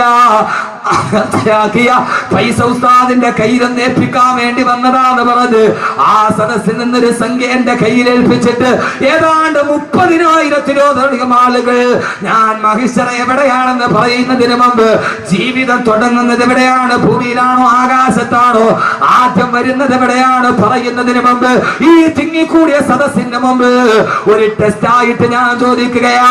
ഇൻഷാ അല്ലാഹ് 30,000-ത്തിലധികം ആളുകൾ ഈ സദക്കയിൽ പങ്കെടുത്തിട്ടുണ്ട്. മാരകമായ ക്യാൻസർ വന്നിട്ട് ആമാശയം പഴുത്തു മാറിയിട്ട് അവസാനം ഡോക്ടർമാര് തള്ളിയ ഭാര്യയും ഭർത്താവും പോലും ഹജ്ജ് കഴിഞ്ഞിട്ട് തിരിച്ചു വന്നത് ഈ സദക്കയുടെ ബറക്കത്ത് കൊണ്ടാ. കാരണം എന്താ, ബാക്കവി ഇവിടെ പറഞ്ഞിട്ട് നാളെ ഞാൻ മലപ്പുറം ജില്ല, നാളെ ഞാൻ കരുനാഗപ്പള്ളിക്കടുത്ത് ക്ലാപ്പനയിലാണ്. ഈ കണിയാപുരത്ത് കിടന്ന് നിങ്ങൾ ഉറങ്ങിയാലും 10,000 നിങ്ങൾക്ക് വേണ്ടി ആമീൻ പറയും. എത്ര ആളുകളാ കഴിഞ്ഞ ആലുവയിലെ വാർഷിക പ്രഭാഷണത്തിൽ 1,00,000 യാസീൻ ഓതിയിട്ട് ദുആ ചെയ്തപ്പോ അല്ലാഹുവേ എന്റെ സദസ്സിൽ പല നിയ്യത്തുകൾ വെച്ചിട്ട് നേർച്ചയാക്കിയ ആരൊക്കെയുണ്ടോ അവരെ ഹലാലായ മുറാദുകളെ ഹാസിലാക്കണമെന്ന് പറഞ്ഞപ്പോ കേരളത്തിന്റെ അകത്തും പുറത്തുമുള്ള ലക്ഷക്കണക്കിന് ആളുകൾ ആമീൻ പറഞ്ഞ സദസ്സ്, അതിന്റെ ബറക്കത്ത് കൊണ്ടാണ് ഈ കാര്യങ്ങൾ നടക്കുന്നത്. ഇൻഷാ അല്ലാഹ് ഈ സദസ്സിൽ നിന്ന് ആരെങ്കിലും ഉസ്താദേ ഈ സദസ്സിന്റെ തുടക്കക്കാരനായി വാഫി കോഴ്സ് പഠിപ്പിക്കാൻ, ഈ കരിങ്കലിനെ കരയിപ്പിച്ച വിജ്ഞാനം പഠിപ്പിക്കാൻ, അടുത്ത കുട്ടികൾക്ക് കിടക്കണമെങ്കിൽ, അവർക്ക് ദറസ് പഠിക്കണമെങ്കിൽ, അവർക്ക് ഖുർആൻ ഓതണമെങ്കിൽ ഒരു വലിയ കെട്ടിടം കൂടി സ്ഥാപിക്കേണ്ടതുണ്ട്. ഈ സംഘാടകർക്ക് വലിയൊരു ആഗ്രഹവുമുണ്ട്. ഇൻഷാ അല്ലാഹ് ആ സംരംഭത്തിലേക്ക് ഏതാണ്ട് 43 ലക്ഷം രൂപ ചെലവ് വരുന്ന ആ സംരംഭത്തിലേക്ക് ആദ്യമായിട്ട് ആദ്യത്തെ ആളായി ഇൻഷാ അല്ലാഹ് ഞാൻ മരിച്ചാലും മണ്ണിന്റെ അടിയിൽ ഞാൻ പോയാലും എനിക്ക് കിട്ടുന്ന ഒരു സദഖ അല്ലാഹുവേ സ്വീകരിക്കണേ എന്ന നിയ്യത്തോട് ഏതാഗ്രഹം മനസ്സിൽ വെച്ചിട്ടാണോ അല്ലാഹു അതിനെ സ്വീകരിക്കുമാറാകട്ടെ. ഇവിടെ വെച്ച് വാഗ്ദാനം ചെയ്തിട്ട് 1, 2, 3, 4 ഭാഗമായിട്ട് കൊടുത്താൽ മതി. അല്ലാഹു സ്വീകരിക്കുമാറാകട്ടെ. ഒരു 66,666 രൂപ, സാധാരണ 6,666 ഞാൻ ചോദിക്കാറുണ്ട്. 66,666 രൂപ ഈ സദസ്സിൽ വെച്ചൊന്ന് വാഗ്ദാനം ചെയ്യാൻ അല്ലാഹുവിന്റെ റസൂൽ ചോദിച്ചാൽ ആദ്യമായിട്ട് പറയുന്നത് ഹബീബായ നബി മുഹമ്മദ് മുസ്തഫ, ഹബീബായ നബി മുഹമ്മദ് മുസ്തഫ, ഹബീബായ നബി മുഹമ്മദ് മുസ്തഫ സല്ലല്ലാഹു അലൈഹി വസല്ലം ചോദിച്ചാൽ ആദ്യമായിട്ട് ഒരാൾ പറയും അനയാ റസൂലുള്ളാഹ്, ഞാൻ തരാ നബിയേ, ഞാൻ തരാ നബിയേ. ആ സമയത്ത് എഴുന്നേറ്റ് നിൽക്കും ബഹുമാനപ്പെട്ട സയ്യിദുനാ ഉസ്മാൻ ബിൻ അഫ്ഫാൻ റളിയല്ലാഹു തആല അൻഹു. യഹി ഇന്തിഹാ ഹേ, യഹി ഇബ്തിദാ ഹേ, യഹി റാസ്താ ഹേ, യഹി റഹ്റുമാ ഹേ, യഹി ഇബ്തിദാ ഹേ, ഇതാണ് തുടക്കം. യഹി ഇന്തിഹാ ഹേ, ഇവിടെയാണ് ഒടുക്കം. യഹി റാസ്താ ഹേ, ഇതാണ് വഴി, ഇതാണ് പാത, ഇതിലൂടെയാണ് സ്വർഗത്തിന്റെ പാത. ഈ സ്വർഗത്തിന്റെ പാത വെട്ടിത്തെളിച്ച നാളെ ഞാൻ ജനകോടികൾ പരലോകത്ത് പരിഭ്രാന്തിയോടെ നിറഞ്ഞു നിൽക്കുമ്പോ എന്റെ ബുറാക്കിന്റെ മുകളിൽ ഞാൻ കടന്നു വരുമെന്ന്, എന്റെ ബുറാക്കിന്റെ മുകളിൽ ഞാൻ കടന്നു വരുമ്പോ എന്റെ തൊട്ടു മുമ്പിൽ എന്റെ ഒട്ടകപ്പുറത്തുണ്ടാകും എന്റെ പൊന്നുമോള് ബീവി ഫാത്തിമ. അല്ലാഹുവിന്റെ റസൂൽ പറയുകയാ, എന്റെ തൊട്ടു മുമ്പിൽ എന്റെ ഒട്ടകപ്പുറത്ത് എന്റെ കരളിന്റെ കഷണമേ ഫാത്തിമ, എന്റെ ജീവിതത്തിന്റെ വാത്സല്യമേ ഫാത്തിമ, എന്റെ പൊന്നുമോള് ഫാത്തിമ ഉണ്ടാകും. എന്റെ വലതു ഭാഗത്ത് അബൂബക്കർ ഉണ്ടാവും, എന്റെ ഇടതു ഭാഗത്ത് ഉമർ ഉണ്ടാവും, എന്റെ തൊട്ടുപുറകിലതാ അല്ലാഹു അക്ബർ, അല്ലാഹു അക്ബർ, അല്ലാഹു അക്ബർ, അല്ലാഹു അക്ബർ, അല്ലാഹു അക്ബർ, അല്ലാഹു അക്ബർ എന്ന ബാങ്കം വിളിച്ചുകൊണ്ട് എന്റെ തൊട്ടുപുറകിൽ എന്റെ ബിലാൽ ഉണ്ടാകുമെന്ന്. എന്റെ കറുത്തവനായ ബിലാൽ, എന്റെ കറുത്ത ബിലാൽ, ആ ബിലാൽ ബാങ്കം വിളിച്ചുകൊണ്ട് എന്റെ പുറകിൽ വരുമ്പോ ഈ ദുനിയാവില് ബാങ്ക് കേട്ടപ്പോ ആരൊക്കെയാണോ പള്ളിയിലോട്ട് കടന്നു വന്നത് അവരെ റസൂലല്ലാഹ് എന്നും പറഞ്ഞുകൊണ്ട് അവര് ബിലാലിന്റെ തൊട്ട് പുറകിൽ വന്ന് ഒരുമിച്ച് കൂടുമെന്ന് ഹബീബായ നബി മുഹമ്മദ് മുസ്തഫ. വേണ്ടേ ചെറുപ്പക്കാരാ, പച്ച വ്യഭിചാരം പഠിപ്പിച്ച മെസ്സിയുടെ താരാരാധന നടത്തിയ മോഹൻലാൽ മമ്മൂട്ടി ഫാൻസ് അസോസിയേഷൻ പ്രകടിപ്പിച്ച എന്റെ പ്രിയപ്പെട്ട ചെറുപ്പക്കാരാ, മന്ദയെയും ഒക്കെ റോൾ മോഡലാക്കി മാറ്റിയ നാളെ ബിലാലിന്റെ പുറകിൽ നിൽക്കണ്ടേ, നാളെ മഹിസറയിൽ ബാങ്ക് വിളിക്കാൻ കഴിയണ്ടേ. അങ്ങനെ വരുമെന്ന് പറഞ്ഞ സഹാബത്ത് പറയുമ്പോ ഓ സമയത്താണ് അള്ളാന്റെ റസൂലിനോട് സഹാബത്ത് പറഞ്ഞു, തിരുദൂതരെ പ്രസംഗം നിർത്തല്ലേ നബിയെ, പ്രസംഗം അവസാനിപ്പിക്കല്ലേ നബിയെ, എന്തെങ്കിലും പരലോകത്തിൽ രക്ഷപ്പെടാൻ എന്തെങ്കിലും പറഞ്ഞു തരാണ്, അങ്ങനെ നിർത്തല്ലേ യാ റസൂലല്ലാഹ്. അവിടുത്തെ ആളുകള് നമ്മളെ പോലെയല്ല. നിങ്ങൾ ചിന്തിക്കുന്നുണ്ടാവും ഇയാളൊന്ന് വകന്നു നിർത്തിയാൽ എഴുന്നേക്കാമായിരുന്നു. അല്ല സഹോദരങ്ങളെ, അല്ല അല്ല സഹോദരങ്ങളെ, അല്ല അല്ല അല്ല. സഹാബത്ത് പറഞ്ഞു, നബിയെ നബിയെ നിർത്തല്ലേ നബിയെ, അത് പറഞ്ഞിട്ട് നിങ്ങൾക്ക് ആഖിറത്തിലേക്ക് പ്രയോജനമില്ലാത്ത അത് നിർത്തല്ലേ നബിയെ, എന്തെങ്കിലും ആഖിറത്തിൽ രക്ഷപ്പെടാൻ പറഞ്ഞതാ തിരുദൂതരെ റസൂലല്ലാഹ്. ആ സമയത്ത് അല്ലാഹുവിന്റെ റസൂൽ പറഞ്ഞ സഹാബ, എന്നാൽ എപ്പോഴും പറഞ്ഞുകൊള്ളുക, യാദൽ ജലാലി വൽ ഇക്റാം അമിത്നാ അലാ ദീനിൽ ഇസ്ലാം, യാദൽ ജലാലി വൽ ഇക്റാം അമിത്നാ അലാ ദീനിൽ ഇസ്ലാം, യാദൽ ജലാലി വൽ ഇക്റാം അമിത്നാ അലാ ദീനിൽ ഇസ്ലാം. ഇത് പതിവായി പറഞ്ഞു. ആഖിറത്തിൽ പോയാൽ നിങ്ങൾക്ക് തളരേണ്ടി വരില്ല, പരിഭ്രാന്തിയോടെ ഓടേണ്ടി വരില്ല. റഹ്മത്തെന്ന സഹോദരി ഒരു സദഖ ചെയ്തു. ഇത് വഅദിന്റെ പ്രയോജനമാണ്. അല്ലാഹുവേ, നീ അവർക്ക് സാലിഹായ സന്താനത്തെ കൊടുക്കണേ അല്ലാഹ്. അല്ലാഹു സ്വീകരിക്കട്ടെ, അല്ലാഹു സ്വീകരിക്കട്ടെ, അല്ലാഹു സ്വീകരിക്കട്ടെ. എന്റെ പൊന്നുമോനെ, പരലോകത്ത് എഴുന്നേറ്റ് വെക്കുമ്പോ എന്തെങ്കിലും ഒക്കെ വേണം. യഥാർത്ഥത്തിൽ പരലോകത്താണ് പ്രോട്ടോകോൾ ലംഘിക്കുക. പരലോകത്ത് മരണം ജീവിതത്തിന്റെ തുടക്കം. ഞാൻ പരലോകത്തിന്റെ പ്രധാനപ്പെട്ട കാര്യങ്ങൾ പറയാം. പരലോകത്ത് പ്രോട്ടോകോൾ ലംഘിക്കുക. പ്രോട്ടോകോള് എന്താ ഫോട്ടോക്കാരോട് പോകുന്നത്? പ്രോട്ടോകോൾ ലംഘിക്കും. എങ്ങനെ? പരലോകത്താണ് ചെല്ലേണ്ടത്. അള്ളാഹു ആക്കി തരട്ടെ, അള്ളാഹു ആക്കി തരട്ടെ, അള്ളാഹു എത്തിച്ചു തരട്ടെ. എത്താൻ ഇത്തിരി പാടാ മനുഷ്യന്മാരെ. അള്ളാഹു എത്തിച്ചെന്നാൽ രക്ഷപ്പെട്ടു.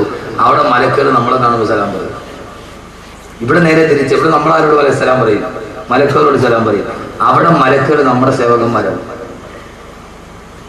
പ്രോട്ടോകോൾ മാറും. ഇവിടെ ഇപ്പൊ നമ്മളൊരു കല്യാണത്തിന് നമ്മളൊരാൾ വിളിച്ചു, അവിടെ ചെന്നപ്പോ ആദ്യത്തെ ട്രിപ്പ് ഇരുന്നു, നമ്മൾ വെളിയില്ല അല്ലേ? അപ്പൊ വീട്ടുകാർ ഓടി വന്നിട്ട് പറയും, ഇതൊന്നും കഴിഞ്ഞോട്ടെ, തീർന്ന ഉടനെ അടുത്ത് നിങ്ങൾ ഇരുത്താം. അപ്പൊ ഒരു കസേര ഇട്ടിട്ട് അവിടെ എന്ത് ചെയ്യും? ഇരുത്തും. നമ്മൾ ഈ ചാപ്പാട് നല്ല ബിരിയാണിയുടെ സ്വാദ് മൂക്കിലേക്ക് അങ്ങ് അടിക്കും. ആദ്യത്തെ ട്രിപ്പ് തീരാറാകുമ്പോ തന്നെ നമ്മൾ എന്ത് ചെയ്യും? മേശയൊന്നും തുടച്ചിട്ടുണ്ടാവില്ല, പ്ലേറ്റിന് എടുത്തിട്ടുണ്ടാവില്ല, ചാടി എന്ത് ചെയ്യും? പാറ മനുഷ്യന്മാരെ ചാടി എന്ത് ചെയ്യും? ഇരിക്കും. എന്തിന്? ചാപ്പാട്. ഏത് ചാപ്പാട്? ബിരിയാണി. തിന്നിട്ടൊരു കൊച്ചു മരിച്ചുപോയി എന്ന് പറഞ്ഞോട് പ്രശ്നം ഉണ്ടാക്കി. കിഴക്കൂട്ടത്തല്ലേ? യഥാർത്ഥത്തെ ആ കൊച്ചു സൂസൈഡ് ചെയ്ത, ആത്മഹത്യ ചെയ്ത. ചുമ്മാ പത്രക്കാരൻ തിരുവനന്തപുരത്ത് ഷവർമ തിന്നിട്ട് ഒരു കുട്ടി മരിച്ചു, ഒരാൾ മരിച്ചു. യഥാർത്ഥത്തിൽ അയാൾ സൂയിസൈഡ് ചെയ്ത പാവപ്പെട്ട ഹോട്ടൽ കച്ചവടക്കാരന്റെ ജീവിതവും. പത്രത്തിൽ എന്ത് ലൈവായിട്ട് അപ്പൊ കിട്ടി എഴുതുക? അതെന്ന് യഥാർത്ഥത്തിൽ അയാൾ ആത്മഹത്യ ചെയ്ത ബാംഗ്ലൂരിൽ പോയി. ഷവർമ അവന്റെ കൂടത്തൊന്നും മരിച്ചില്ല, ഇവ മരിച്ചു. പത്രക്കാര് ഈ ബ്രേക്കിംഗ് ന്യൂസ് കിട്ടാൻ വേണ്ടി ഇരിക്കുക അവരെഴുതി. പാവപ്പെട്ട ഹോട്ടൽ കച്ചവടക്കാരുണ്ട്. ആ മനുഷ്യൻ, ആ സാൽവ കഫേയുടെ മനുഷ്യൻ സ്ഥിരമായിട്ട് പള്ളിയിൽ ഒരു കരി കൊടുക്കുന്ന ആൾ, നല്ലൊരു മനുഷ്യൻ. പത്രക്കാർക്ക് എഴുതിയാൽ മതി, ഹോട്ടലുകാരൻ്റെ ഏതൊക്കെ പെണ്ണിന്റെ സ്വർണം പോലും വിറ്റിട്ടായിരിക്കും ഒരു കൊച്ചു മാടക്കട ഉണ്ട്. യഥാർത്ഥത്തിൽ നമ്മളെന്താ? ഭക്ഷണം അല്ലേ? ഭക്ഷണമല്ലേ? ഒരു പ്ലേറ്റ് ഭക്ഷണം. മോനെ, പ്രോട്ടോകോൾ ലംഘിക്കും എവിടെയാണെന്നറിയോ? وسيق الذين اتقوا ربهم إلى الجنة زمرا. അള്ളാഹുവിന്റെ വിശുദ്ധമായ സ്വർഗത്തിന്റെ മുമ്പിലെത്തുമ്പോ ആ സ്വർഗത്തിന്റെ ഭക്ഷണങ്ങൾ മുഴുവനും വിളമ്പി വെച്ചിട്ട് അള്ളാഹു മുത്തഖീങ്ങളോട് പറയും, ഇവിടേക്ക് വാ, ഇതാ നിങ്ങൾക്കുള്ള ഭക്ഷണം ഇവിടെ ഒരുക്കി വെച്ചിരിക്കുകയാണ്.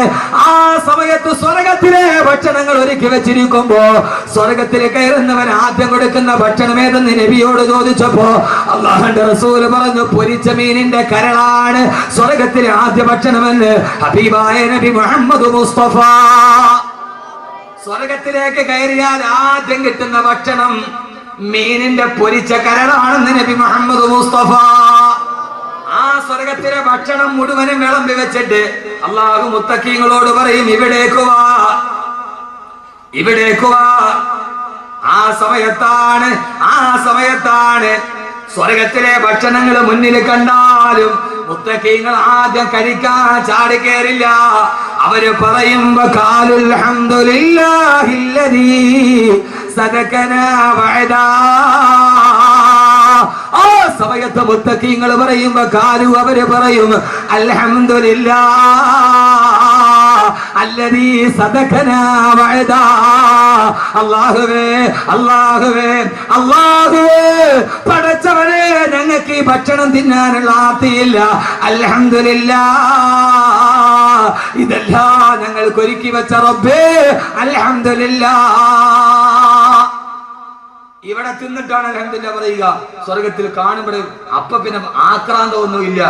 സ്വർഗത്തിലെ ഭക്ഷണം കണ്ടാലും ആക്രാന്തം തോന്നാല് അൽഹംദുലില്ലാഹ്, പടച്ചവനെ ഞങ്ങൾ ഈ ദുനിയാവിൽ ചെയ്തതിനൊക്കെ കിട്ടിയല്ലോ അല്ലാഹുവേ. കൈ കിടന്ന ഈ ബ്രേസ്ലെറ്റും കമ്മലും ഒക്കെ ഊരിക്കൊടുത്തിട്ട് ചിലപ്പോ ഞങ്ങളെ പൊട്ടിന്ന് വിളിക്കുന്നവരുണ്ടാവും.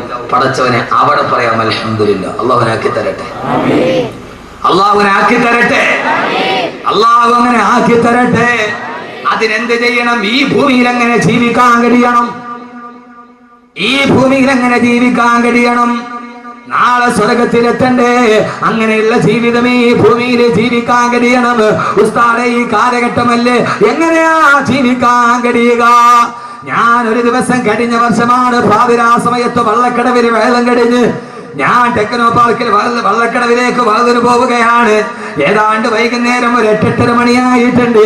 കരക്കൂട്ടത്ത് നിന്ന് ടെക്നോ പാർക്കിന്റെ സൈഡിലൂടെ പോകുമ്പോ ആ സമയത്ത് ടെക്നോ പാർക്കിലേക്ക് പോകുന്ന വഴിയിലുള്ള വാഗമരത്തിന്റെയും ദേവദാരുവിന്റെയും ചുവട്ടിലൊരു പെൺകുട്ടിയുണ്ട്, 3 ചെറുപ്പക്കാര് കൂടെയുണ്ട്. ആ പോകുന്ന വഴിയിൽ അസ്വാഭാവികമായ ഒരു കൂട്ടം കണ്ട് ഞാൻ നോക്കുമ്പോ സുബ്ഹാനല്ലാഹ്, കണ്ട കാഴ്ച ഈ സദസ്സിൽ വെച്ച് പറയാൻ കഴിയുന്നതല്ല. വിവര സാങ്കേതിക വിദ്യയുടെ വിദൂര സാധ്യതകൾ മുഴുവനും നിന്റെ ഗ്രാമത്തിന്റെ പടിവാതിൽ എത്തി നിൽക്കുമ്പോ ടെക്നോ പാർക്കും സൈബർ കഫേയും ഇൻഫോസിസ് പാർക്കും നിന്റെ മുമ്പിൽ ഏറ്റവും വലിയ പരീക്ഷണത്തിന്റെ വാതായനങ്ങൾ തുറക്കുമ്പോ പെങ്ങളെ മയങ്ങിപ്പോകരുത്. ഏതാണ്ട് 4 നൂറ്റാണ്ട് പഴക്കമുള്ള ഇസ്ലാമിക നാഗരികതയുടെ കളിത്തൊട്ടില് ജനിച്ചു വീണിട്ട് എന്റെ പ്രിയപ്പെട്ട പെങ്ങളെ, ഈ ആധുനികതയുടെ വിളിച്ചോട്ടം നിന്നെ പേടിപ്പിക്കരുത്. എന്റെ പ്രിയപ്പെട്ട ചെറുപ്പക്കാരാ, ഈ ദുനിയാവ് നിന്റെ മുമ്പിൽ വന്ന് നിൽക്കുമ്പോ ഈ ദുനിയാവ് നിന്നെ പേടിപ്പിക്കാൻ പാടില്ല. ഇന്നമ ദുനിയാ ഫനാഉ ലൈസ ലിദുനിയാ ഖുബൂർ ഇന്നമ ദുനിയാ കബൈതുൻ നസജതുൽ അൻകബൂർ. ഈ ദുനിയാവ് ചെലന്തിയുടെ വല പോലെയാണ്, ഏത് സമയത്ത് നഷ്ടപ്പെട്ടു പോകുന്ന ദുനിയാവാണ്. പെങ്ങളെ പെങ്ങളെ, പാതിരാ സമയത്ത് കടന്നു വരുന്ന ചാനലുകാരന്റെ മുമ്പ് മിടുക്കിയാവാനും മിടുമിടുക്കിയാവാനും ആരോ വാഗ്ദാനം ചെയ്ത 10 പവന്റെ സ്വർണത്തിന് വേണ്ടി നിന്റെ ഉടുതുണി വലിച്ചെറിയല്ല പെങ്ങളെ. പെങ്ങളെ, ഔറത്ത് മറക്കാട് അള്ളാഹു നൽകിയ മക്കളെ കൊണ്ടുപോയി ചാനലുകാരന്റെ മുമ്പിൽ ഇട്ട് കൊടുത്തിട്ട് അവരുടെ മാംസഭാഗം നോക്കിയിട്ട് SMS വില നിശ്ചയിച്ചു പോകുന്ന ഏറ്റവും വലിയ കച്ചവടത്തിലേക്ക് ലോകം കടന്നു പോകുമ്പോ എന്റെ പ്രിയപ്പെട്ട സഹോദരങ്ങളോട് സഹോദരിമാരോട് ഈ പാതിരാ സമയത്തിലേക്ക് പറയാനുള്ളത്, ഈ ഭൂമിയിൽ ജീവിച്ചിരുന്നിട്ട് അള്ളാഹുവിന്റെ സ്വർഗത്തിന്റെ വാതിൽക്കൽ പോയി നിന്നിട്ട് അൽഹംദുലില്ലാഹ് സ്വർഗത്തിലെ തേനിന്റെ പുഴയുടെ മുമ്പിൽ, സ്വർഗത്തെ പാലിന്റെ പുഴയുടെ മുമ്പിൽ, സ്വർഗത്തിന്റെ ഏറ്റവും വലിയ പഴത്തിന്റെ മുമ്പിൽ, സ്വർഗത്തിന്റെ ഏറ്റവും വലിയ കസേരയുടെ മുമ്പിൽ, സ്വർഗത്തിന്റെ ഏറ്റവും വലിയ സ്വർണ്ണക്കട്ടിലിന്റെ മുമ്പിൽ, സ്വർഗത്തിലെ സുന്ദരികളായ ഹൂറിപ്പെണ്ണിന്റെ മുമ്പിൽ, 400 മൈലപ്പുറത്ത് നിന്ന് ചിരിച്ചാൽ ഇപ്പുറം കാണുന്ന ദന്തനിരകളുള്ള സുന്ദരി പെണ്ണിന്റെ ഹൂറിയുടെ മുമ്പിൽ, അള്ളാഹുവിന്റെ സ്വർഗത്തിന്റെ പട്ടുവസ്ത്രത്തിന്റെ മുമ്പിൽ, അള്ളാഹുവിന്റെ സ്വർഗത്തിന്റെ കായികനികളുടെ മുമ്പിൽ, അതിന്റെ മുമ്പിൽ നിന്നുകൊണ്ട് അൽഹംദുലില്ലാഹ്,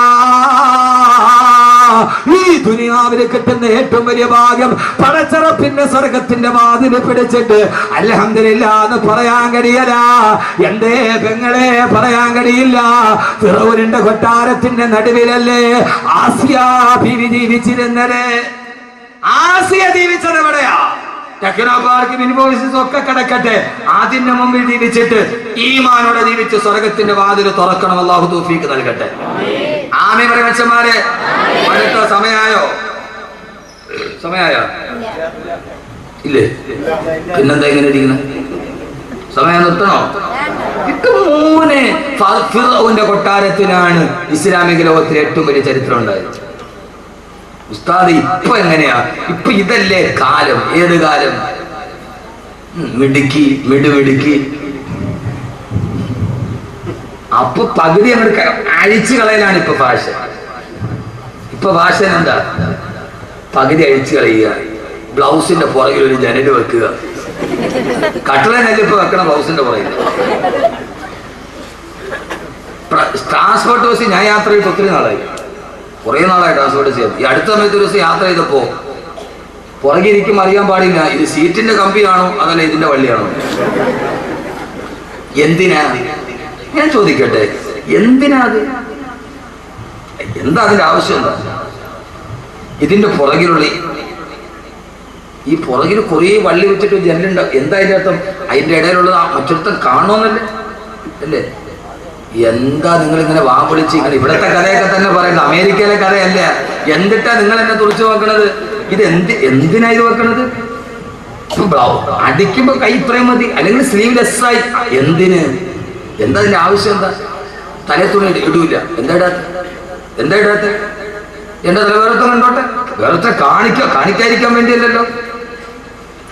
എന്റെ പ്രിയപ്പെട്ട സഹോദരിമാരെ, ഉസ്താദ് ഈ കാലത്തൊക്കെ ഇങ്ങനെ മൂടിപ്പുറച്ചൊക്കെ നടക്കാൻ പറ്റും? ഇത്തിരിയൊക്കെ അങ്ങോട്ട് അഡ്ജസ്റ്റ്മെന്റ്. മോളെ ഫിറൗന്റെ കൊട്ടാരത്തിലാണ് ലോകത്തിലെ ഏറ്റവും വലിയ അത്ഭുതം നടന്നത്. ആരാ ഫിറൗൻ?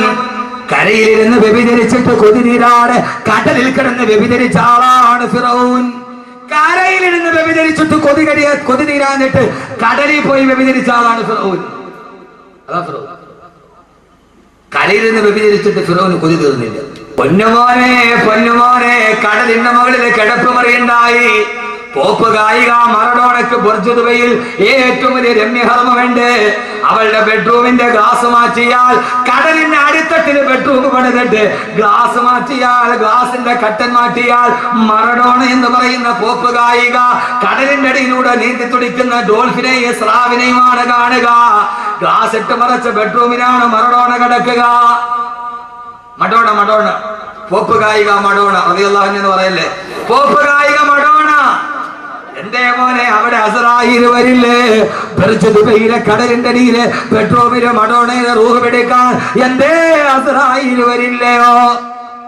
ഏറ്റവും വലിയ ഹോട്ടലുകൾ, ഞാൻ ഇന്നത്തെ കാര്യമാണ് നാളത്തെ കാര്യമാണ് പറയുന്നത്, കടലിന്റെ മുകളിലാണ് അല്ലേ? എല്ലായിടത്തും കോവളത്തോടെയൊക്കെ ഇതിന്റെ മുകളിൽ ഒരു രാത്രി ഹൗസിംഗ് ബോട്ടില്. എന്തിനാ മോനെ കടലിന്റെ മുകളിൽ ബോട്ട്, ഹൗസിംഗ് ബോട്ട് എന്തിനാ? അഫ്ഗാനിലാണ്. എന്താ അവിടെ മൊയ്തീറാത്ത് നടത്താന്? അവിടെ കളി വേറെയാ മോനെ, അവിടെ കാര്യം വേറെയാ മോനെ. ഇത് ലോകത്ത് ആദ്യമായിട്ട് പരീക്ഷിച്ചതാരാ? അതൊരു വിനോദസഞ്ചാരം എന്ന രീതിയിൽ മാന്യതയുള്ള യാത്രയ്ക്കാണെങ്കിൽ ഓക്കെ. ഞാനത് ഒരു ബിസിനസ്, അവന്റെ കുടുംബത്തിന്റെ വരുമാനം നിരാകരിക്കുന്നില്ല. അതൊരു ടൂറിസം, ഒരു രാജ്യത്തിന്റെ വരുമാനം, അവന്റെ കുടുംബത്തിന്റെ ഹലാലായ വരുമാനം. ടൂറിസം ഹറാമൊന്നുമല്ല. പക്ഷെ അത് ഉപയോഗിക്കുന്നത് വേറൊന്നിനാണെങ്കിൽ അത് ലോകത്താദ്യം തുടങ്ങിയത്, ഫ്ലോട്ടിംഗ് ഹോട്ടൽ ലോകത്താദ്യം തുടങ്ങിയത്. ഇങ്ങോട്ട് നോക്ക് മനുഷ്യന്മാരെ, എന്താ നിങ്ങൾ കരുതണത്? ഫ്ലോട്ടിംഗ് ഹോട്ടൽ ലോകത്താദ്യമായിട്ട് തുടങ്ങിയത് ഫിറൗനാണ്. എന്താ നിങ്ങൾക്ക് അറിയാൻ വയ്യാത്തത്? എന്താ നമ്മൾ കുടിക്കണ ഈ സാധനം ഉണ്ടല്ലോ സുലൈമാനി, ഇതിന് സുലൈമാനി എന്ന് പേര് വരാൻ കാരണം എന്താ? സുലൈമാൻ നബിയാണ് ഇത് കണ്ടുപിടിച്ചത്. അതുകൊണ്ടാണ് അറബികൾ ഇന്ന് സുലൈമാനി കഴിക്കും. അറബികൾ പാൽച്ചായ കുടിക്കുന്നുണ്ടോ? സുലൈമാനി എന്ന് പേര് വരാൻ കാരണം ഇത് സുലൈമാൻ നബി ഇത് യുദ്ധത്തിന് പോയി ക്ഷീണിച്ചിരുന്നപ്പോ ഒരു ഇലയെടുത്ത് വെള്ളത്തിലിട്ട് കുടിച്ചു, ക്ഷീണം മാറി. അപ്പൊ ഇത് നല്ലതാണെന്ന് തോന്നി, പിന്നെ അത് പരിചയിച്ചു, ആ ഇലയായിരുന്നു തേയില. അതുകൊണ്ടാണ് സുലൈമാനി എന്നതിന് പേര് വന്നത്. അറബികൾ ഒറിജിനൽ സുലൈമാനിയാണ്. പാലൊഴിച്ചിട്ട് ചായ കുടിച്ചാൽ കഫക്കെട്ടുണ്ടാവും. അതുകൊണ്ട് അറബികൾ പാലൊഴിച്ചിട്ട് ചായ കുടിക്കാത്ത. മനസ്സിലായോ? സുലൈമാൻ നബി അലൈഹി സ്വലാത്തു വസ്സലാം ലോകം ഭരിക്കുമ്പോ കേരളത്തിൽ നിന്ന് തേക്ക് കച്ചവടം നടത്തിയിട്ടുണ്ട്. എത്ര പേർക്കറിയാം? സുലൈമാൻ നബി അലൈഹി സ്വലാത്തു വസ്സലാം കേരളത്തിൽ തേക്ക് കച്ചവടം നടത്തിയിട്ടുണ്ട്. സുലൈമാൻ നബി കേരളത്തിൽ നിന്ന് തേക്ക് കൊണ്ടുപോയിട്ടുണ്ട്. 2 തുറമുഖം സുലൈമാൻ നബിക്ക് ഉണ്ടായിരുന്നു. ഒന്ന് വാഫാർ, ആ വാഫാറാണ് ഇന്നത്തെ ബേപ്പൂർ. സുലൈമാൻ നബി തടിക്കച്ചവടം നടത്തിയ നാടാണ് കേരളം.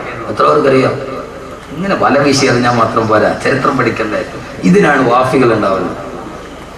ഇതിനാണ് വാഫി ചരിത്രത്തെ ലോകത്തിന് പറഞ്ഞു കൊടുക്കുക. ഇതാണ് വാഫി കോഴ്സ്. സയൻസും ഖുർആനും പഠിച്ച കോഴ്സ്. ഇപ്പൊ മനസ്സിലായോ? അള്ളാഹു മനസ്സിലാക്കാനുള്ള ബോധം നൽകട്ടെ. അള്ളാഹു മനസ്സിലാക്കാനുള്ള ബോധം നൽകട്ടെ. എന്റെ പ്രിയപ്പെട്ട സഹോദരങ്ങളെ, അയാളാണ് ഫിറഔൻ. ആ ഫിറഔനല്ലേ ആദരവായ പ്രവാചകൻ നബി മുഹമ്മദ് മുസ്തഫ സല്ലല്ലാഹു അലൈഹി വസല്ലം മിഅ്റാജിന്റെ യാത്ര പോയി തിരിച്ചു വരുമ്പോ ആദ്യമായി ഹബീബായ നബി മുഹമ്മദ് മുസ്തഫ സല്ലല്ലാഹു അലൈഹി വസല്ലം യാത്ര പോയി തിരിച്ചു വരുമ്പോ ആ സമയത്ത് ആഖിറത്തിന്റെ കാഴ്ച പറയുമ്പോ അല്ലാഹുവിന്റെ റസൂൽ പറഞ്ഞില്ല, ഞാൻ പരലോകത്തിലൂടെ നടന്നു പോകുമ്പോ ആ സമയത്ത് സ്വർഗത്തിന്റെ മുമ്പിലല്ല, സ്വർഗത്തിന്റെ മുമ്പിലൂടെ നടന്നു പോകുമ്പോ ആ സമയത്തിന്റെ മൂക്കിലേക്ക് വല്ലാത്തൊരു സുഗന്ധഗന്ധം അടിച്ചു വീശി. സ്വർഗത്തിലെത്തിയിട്ടില്ല, ആ സമയത്തിന്റെ മൂക്കിലേക്ക് വല്ലാത്തൊരു സുഗന്ധം അടിച്ചു വീശിയപ്പോ അടുത്ത് നിന്ന ജിബ്രീലിനോട് ഞാൻ ചോദിച്ചു, ജിബ്രീലേ, എവിടെ നിന്നായി സുഗന്ധം വരുന്നതെന്ന് ചോദിച്ചപ്പോ ആ സമയത്ത് ജിബ്രീൽ പറഞ്ഞു, യാ റസൂലല്ലാഹ്, ഇതിന്റെ തൊട്ടപ്പുറത്താണ് മാഷിത്ത താമസിക്കുന്നത്. ആ മാഷിത്തയുടെ ശരീരത്തിന്റെ സുഗന്ധമാണ് നബിയെ. സ്വർഗത്തിലെത്തിയിട്ടില്ല, ഇതിന്റെ തൊട്ടപ്പുറത്താണ് മാഷിത്ത താമസിക്കുന്നത്. ആരാ പെങ്ങളെ മാഷിത്ത? ആരാ? ഇബ്നത്ത് ഫിർഔൻ. സാക്ഷാൽ ഫിറൗനിന്റെ മകളല്ലേ മാഷിത്ത? ഫറോവയുടെ മകളാണ് മാഷിത്ത. ആ മാഷിത്ത സ്വർഗത്തിലെത്തുന്നതിന് മുമ്പ് നസീമുൽ ഫിർദൗസ് ആഞ്ഞടിച്ചു ബഹുമാനപ്പെട്ട ബീവി മാഷിത്ത ഒരു ദിവസം തല ചീവിക്കൊണ്ടിരിക്കുമ്പോ ചീർപ്പ് താഴെ വീണു. ഉടനെ പറഞ്ഞു ബിസ്മില്ലാ എന്ന് പറയുന്നത് കേട്ടിട്ടാണ് ഫിറഔൻ വരുന്നത്. മോളെ, നീ എന്താ പറഞ്ഞത്? മൂസാടെ അള്ളാടെ പേര് പറയുന്നു. പറയേ ബിസ്മി അബീക്കി, നിന്റെ വാപ്പാടെ നാമത്തിലെന്ന് പറ. ഞാനാണ് അല്ലാഹ്, ഞാനാണ് അല്ലാഹ്. ബിസ്മി അബീക്കി, നിന്റെ വാപ്പാടെ നാമം എന്ന് പറ. എല്ലാവരും എന്റെ റബ്ബിനെ അല്ലാതെ ഞാൻ വിശ്വസിക്കുകയില്ല.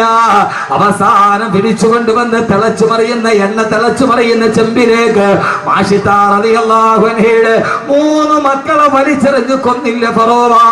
താൻ നൊന്ത് പ്രസവിച്ച 3 കുഞ്ഞുങ്ങൾ തിളച്ചു മറിയുന്ന എണ്ണയിൽ കിടന്ന് മറിച്ചു വീഴുമ്പോ ആ സമയത്തും മാഷിത്ത എന്ന പെണ്ണ് പറഞ്ഞു, ഇല്ല ഇല്ല, ബിസ്മില്ലാ. അവസാനം ചോരമുറ്റാത്ത മാറാത്ത കുഞ്ഞ് നെഞ്ചത്തോട് കെട്ടിപ്പിടിച്ചു നിൽക്കുമ്പോ ആ കുഞ്ഞിനെ വലിച്ച് എണ്ണയിലോട്ടിറങ്ങുമ്പോ അപ്പോഴും പൊട്ടിക്കരഞ്ഞില്ല മാഷിത്ത. മാഷിത്ത എടുത്ത് എണ്ണയിലോട്ട് വലിച്ചെറിയുമ്പോഴും അല്ലാഹുവിന് വേണ്ടി എല്ലാം സഹിച്ച് മരിക്കുന്ന നേരം ബിസ്മില്ലാ എന്ന് പറഞ്ഞിട്ട് ഫിറൗനിന്റെ കൊട്ടാരത്തിൽ ജീവിച്ചിട്ട് മരിച്ചുപോയ പെണ്ണാണ്. സ്വർഗത്തിലെത്തുന്നതിന് മുമ്പേ സ്വർഗത്തിന്റെ പരിമളം ആസ്വദിച്ചു ആ ബഹുമാനപ്പെട്ട ബീവി മാഷിത്ത റളിയല്ലാഹു അൻഹാ. പെങ്ങളെ, ഈ ദുനിയാവിൽ ജീവിച്ചിട്ട് സ്വർഗം വാങ്ങിക്കണം. അള്ളാഹു നമ്മുടെ സഹോദരിമാരെ അങ്ങനെ ആക്കി തരട്ടെ. അള്ളാഹു അങ്ങനെ ആക്കി തരട്ടെ. എന്നാലേ നാളെ സ്വർഗത്തിന്റെ മുമ്പിലെത്താൻ പറ്റൂ. നമ്മൾ ഇങ്ങനെ സ്വർഗത്തിലേക്ക് പോകുന്നത് കാണുമ്പോഴേ മലക്കുകൾ പറയും, സലാമൻ അലൈക്കും തിബ്തും ഫദ്ഖുലൂഹാ ഖാലിദീൻ. സലാമൻ അലൈക്കും തിബ്തും ഫദ്ഖുലൂഹാ ഖാലിദീൻ. മനുഷ്യരെ കാണുമ്പോൾ മലക്കുകൾ സലാം പറഞ്ഞ് മനുഷ്യരെ മലക്കുകൾ മുസാഫഹത്ത് ചെയ്യുന്ന സ്ഥലമാണ് മഹ്ശറ. പ്രോട്ടോകോൾ മാറി മലക്കുകൾ വന്ന് നമ്മളെ കൈ പിടിച്ച് മുസാഫഹത്ത് ചെയ്യും. അള്ളാഹുനാക്കി തരട്ടെ. സ്വർഗത്തിന്റെ മുമ്പിൽ എത്തുമ്പോ മലക്കുകൾ വന്നിട്ട് കൈ പിടിച്ചിട്ട് സലാമുൻ അലൈക്കും ഖാലിദീൻ, ആ സ്വർഗത്തിലോട്ട് പോക്കോ. ഇവിടെ നമ്മുടെ കർമ്മങ്ങൾ രേഖപ്പെടുത്താനാണ് മലക്കുകൾ, അല്ലേ? കൂടുന്നു പൊട്ടായിടം വരം രണ്ട്, ഓരോരോ സാഹത്തിൽ മാറ്റങ്ങളുണ്ട്. കൂടുന്നു പൊട്ട ഇടം വരം രണ്ട്, ഓരോരോ സാഹത്തിൽ മാറ്റങ്ങളുണ്ട്. എട പൊട്ട, നിന്റെ ഇടത്തും വലത്തും രണ്ടാളുകൾ ഇരിക്കുന്നുണ്ട് നിന്റെ കർമ്മങ്ങൾ രേഖപ്പെടുത്താൻ. പക്ഷെ നാളെ നീ സ്വർഗത്തിൽ വന്നാൽ മലക്കുകൾ നിന്റെ പരിചാരകരാകുമെന്ന്.